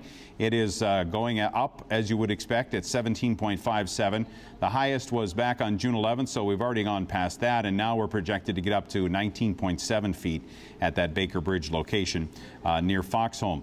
And next, northwest of Minot, the Boy Scout Bridge are predicting 23.5 crest for Sunday or Monday. Is that what that says? Is that the 28th? 26. Okay, so Sunday, crest prediction for west of Minot at 23.5. And for Minot itself, the river is not going down, in case you were wondering. The river is going up. It's at 1553.41. And let me just do a quick little look on that one, because I feel like that might not be the exact right number. We might have some problem with that data. Well, no, it is 0.41. So you're right, it dropped from the last hour, but it is going up. Be assured of that. And now the forecast high is for a week from today at 1564.4. And again, though, it will go over the dikes. It is expected to reach the top of the dike system in Minot at sometime probably on Thursday, later in the day, in the afternoon on Thursday. So that's when we could see water start to flow over the dike system in Minot and then just continue to go up over the next few days and then stay there for a couple of weeks, according to the Corps of Engineers. Next stop is Logan, where recently it's dropped a bit, but it will be going back up again, going up to 38.4 next week. And in Sawyer, going up to 27.1 a week from now as well. You know, these are all record numbers that are going to be recorded here over the next several days and weeks in our area. Now the forecast in Velva is for 1511.4 to come on June 27th, and that would be next week, next Monday, I believe. I don't know why I'm having such a hard time figuring out what day it is. Yeah, next Monday is the 27th. And then we go to Towner, where we already set a record earlier in the spring, and they're forecasting it to get very close to that again on June 27th at 57 feet even. At Bantry, we set a record earlier this spring as well at 15 plus, going to get very close to that as well. And at West Hope, again, this is the forecast. Now, again, these forecasts only go out a week. So what's probably happening for Towner and Bantry and West Hope is that it's on the rise at the end of that 1 week period, and the actual crest is going to be higher than that once the water actually gets there, but it's going to be more than a week until that happens. So that's part of the reason for that. Well, that's a look at our river levels, and I'm going to throw a slight curveball to my friends in the control room and say that we're going to take a brief break here and come back with more news. And our special 1-hour edition of KX News at 6 continues here in just a moment.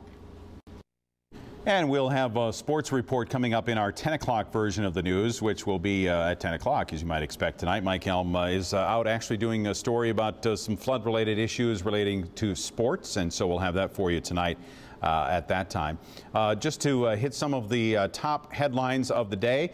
It's a historic day in Minot, the day that we learned that the flood is now, the flood of 2011, is now almost certainly going to go down as the worst flood in the history of the city.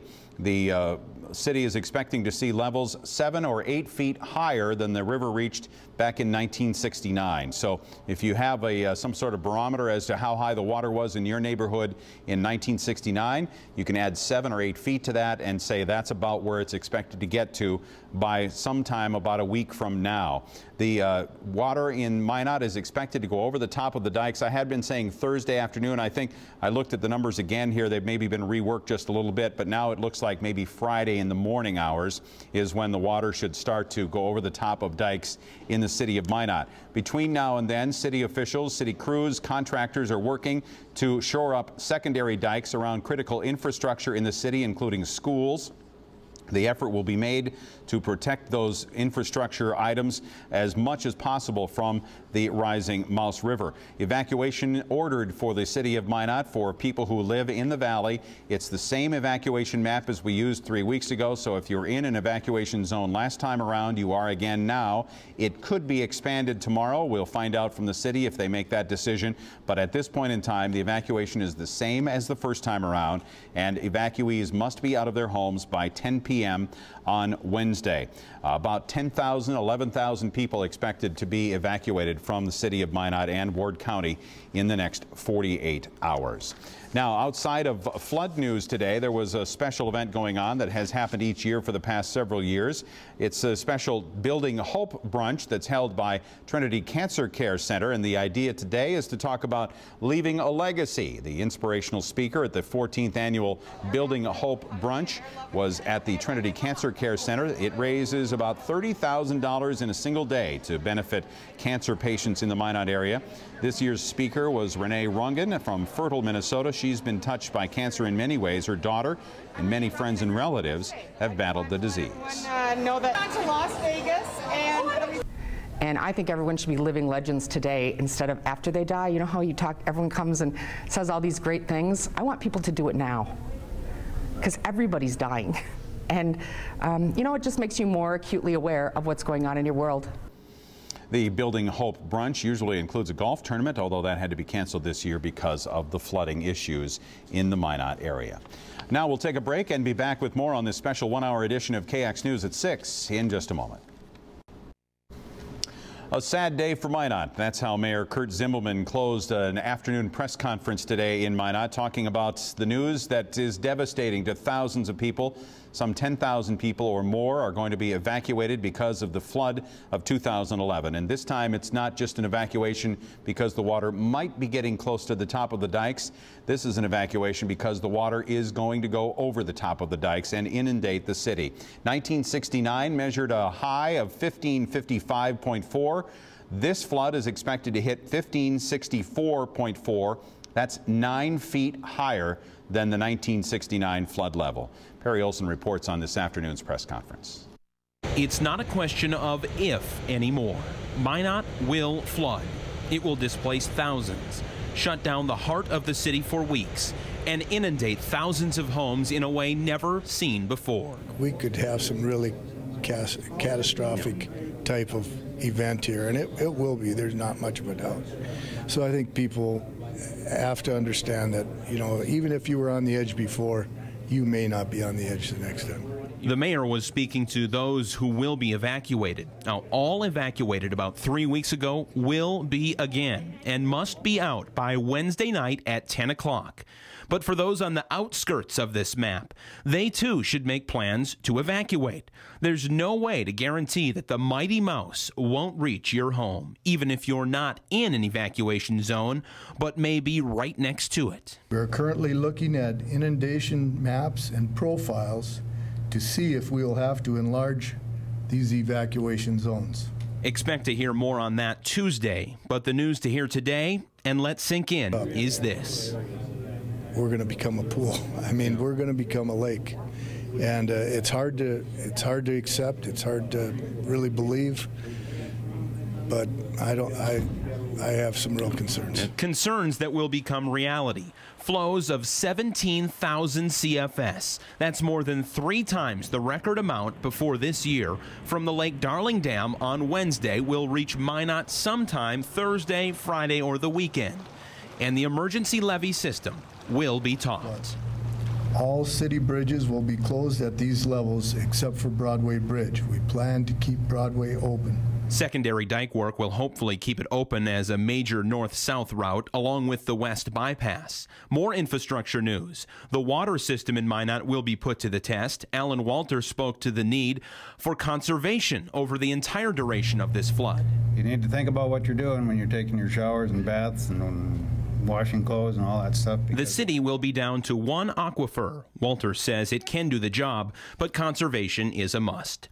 Now, the news is endless, but what citizens of Minot need to know is this. The battle to keep floodwaters in the banks of the riverbed will fail. Water will spill over and flood Minot in a way never before seen by anyone alive today. This flood will last for at least 2 weeks before the water may start to go down at all. This will be long. It will be devastating. It will change thousands of lives. An example of just how high the mouse will rise comes from Sean Sitma's story from Sunday. Now, this marker indicates the level of the 1969 flood just east of Oak Park. We'll match this and cover it with an additional 7 feet of water. In Minot, Perry Olson, KX News. And in fact, we could even see 8 or 9 feet higher than the 1969 level. That recent information just came in the last few minutes. And so be prepared is the word from the city, and start evacuation. Evacuation must be complete for city residents who are in the evacuation zones by 10 o'clock on Wednesday night. And we'll be back with more in just a moment. Welcome back to this special edition of KX News at 6. Our hour-long edition of the news continues now at about 12.5 minutes before the top of the hour. The Minot mayor made the announcement this afternoon that the city would be evacuating the same areas that evacuated the first time around 2.5 weeks ago. Will be evacuated again. You must evacuate your home by 10 p.m. on Wednesday. The latest information from the National Weather Service and the Corps of Engineers is that because of increased releases of water from the Lake Darling Dam, they'll be hitting 15,000 cubic feet per second on Thursday, and they'll be ramping up leading up to that. But they'll be hitting 17,000. I'm sorry, that's a change. 17,000 cubic feet per second at Lake Darling by Thursday, and ramping up to that, leading up to that time period. The Crest in Minot is expected now to hit sometime on the 27th, a week from today, at 1564.4. That is 9 feet above the level of 1969, 9 feet above the level of 1969. It is expected to get over the top of the dike system, which is at about 1556 by Friday morning at around 7 o'clock. And at that point, it will be moving forward, moving upward very, very quickly. Again, between Friday at 7 a.m. and Monday about midday, we're expecting to see the river go up 8 feet. Just 8 feet over the course of Saturday, Sunday, over the course of 3 days. That's an amazing amount of rise and an amazing amount of water that is going to be coming through the Minot area. Burlington is also ordering evacuations by Wednesday in the early evening or late afternoon, and also evacuations have been ordered for the Mouse River Park area in Renville County, as well as other areas in Renville County along the river, and in Ward County outside of Burlington and Minot. Also an evacuation has been ordered. So look for 10,000, 11,000, maybe more people to be evacuating. And some people were getting going on that today. Some others were trying to see if they could ride things out. Catherine Ross shows us what was going on. With new reports of up to 17,000 cubic feet per second pouring out of Lake Darling by Thursday, for some, resistance is turning to resignation. We started out the day with the plans of sandbagging and building up the dike system around the area, and everyone kind of gave up, and we're just moving. Everyone's just moving out now. Under the worst of circumstances, people around here have gotten pretty efficient on the assembly line, moving precious cargo back and forth as predictions change. Well, 2 weeks ago we had a big crew here and moved everything out and moved everything back, or started moving back in this last weekend, and now we're moving it all back out again. Between Minot and Burlington, it's become every man for himself, unless you find your way to this happy group of volunteers. Sandbagging through a downpour, a last-ditch effort for Brooks Addition and the Robinwood neighborhood. There's always hope. They're digging in as some head for higher ground and others hope for a miracle. Hopefully we can salvage our house, and just have to see what happens from there. You don't know. It might be enough just to save one house to a whole neighborhood. You don't give up. Resignation, resistance, and resiliency, all coming together as we ride out this dark hour. Catherine Ross, KX News. No, officials tell us that this dark hour is going to be more than an hour. It's going to be several days, weeks in fact, that the river is expected to run at that 17,000 cubic foot per second level. That would be in that 8 or 9 feet above the 1969 level through Minot. 2 weeks is what the Corps of Engineers officials said he was led to expect. And of course, that's just today's guess. You never know what tomorrow will bring. We'll be back with more in a moment. All right, and just want to tell you about a piece of information that was just given to me. You know, people right now are trying to figure out how they're going to get moved out of their houses again, and maybe don't have the transportation or the trucks or the vans or the trailers that are available. Well, you can call the flood hotline at 858-9366, 858-9366. In fact, we should have our crawl going here that would have that number on it, I think. Is that right, Tom? Or you're changing that? Okay, 858-9366.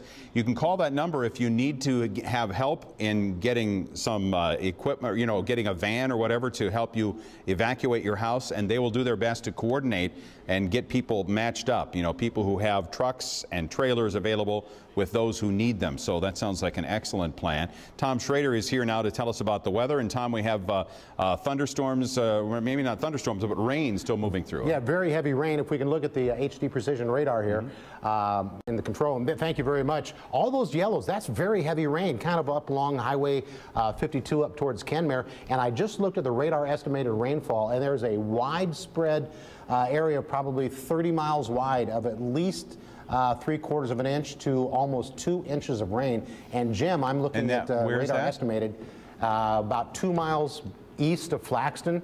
Okay. 2 inches of rain. But just a second, go back though. You said you're seeing 3/4 of an inch to an inch in what area? Well, widespread, kind of up along between. It stretches from Donnybrook. Okay. Up through Niobe, Kenmare, Bowbells, Flaxton. All right. Widespread. So right up along the area that drains into the Des Lacs River, so that's why I was wondering. So we're getting kind of a widespread 3/4 of an inch to an inch of rain in that area. In that area, and then 2 inches just 2 miles east of Flaxton. All right, very good. Thanks, Tom. And we'll be back with more as we continue our special hour-long edition of KX News at 6 in just a moment.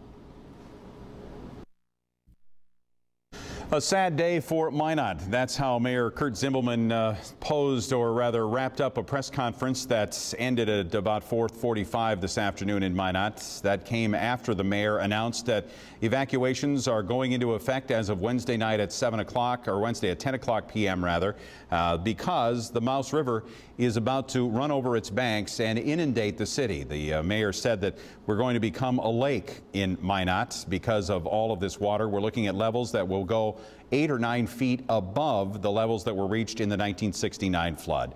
This is going to be the biggest flood in the history of Minot. Perry Olson reports on what happened at the late afternoon press conference. It's not a question of if anymore. Minot will flood.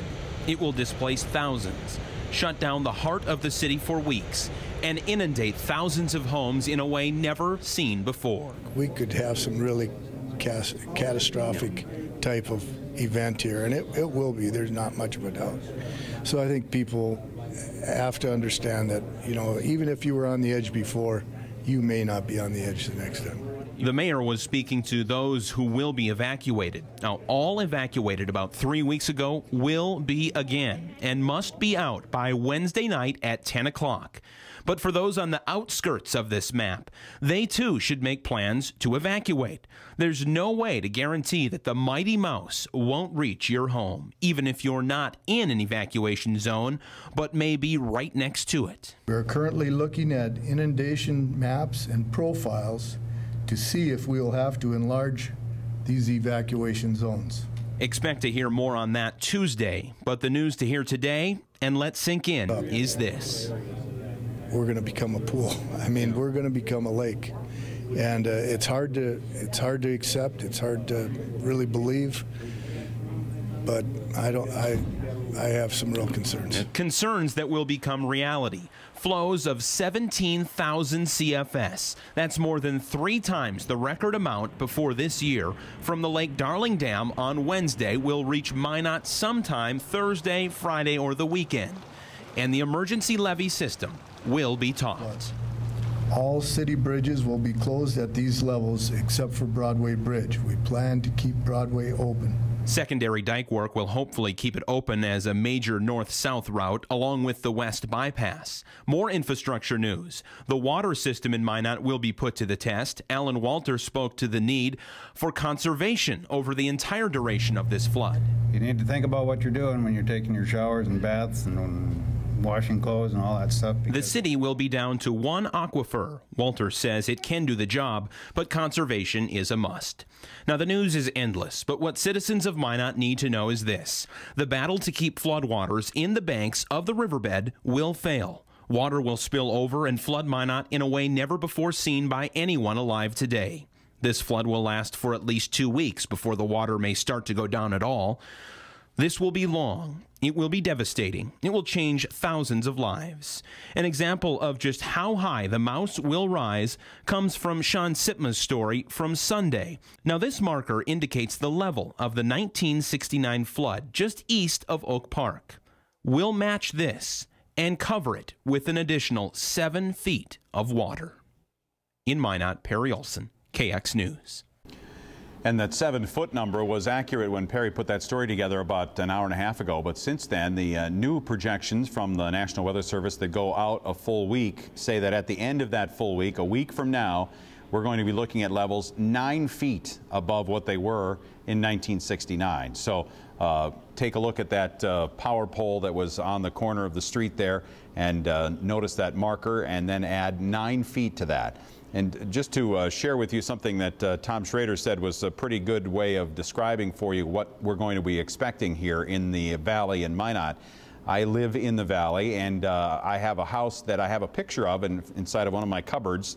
It's a picture from 1969 of the flood water on the house, just about right up to the bottom, you know, right at your feet when you're standing at the level of the normal level of the house. So they're telling us that now that water, instead of being right at the floor level, is going to be at the ceiling level, or actually a little bit beyond that now if it goes 9 feet above. So that's what folks are facing right now as they get ready for this historic flood of 2011.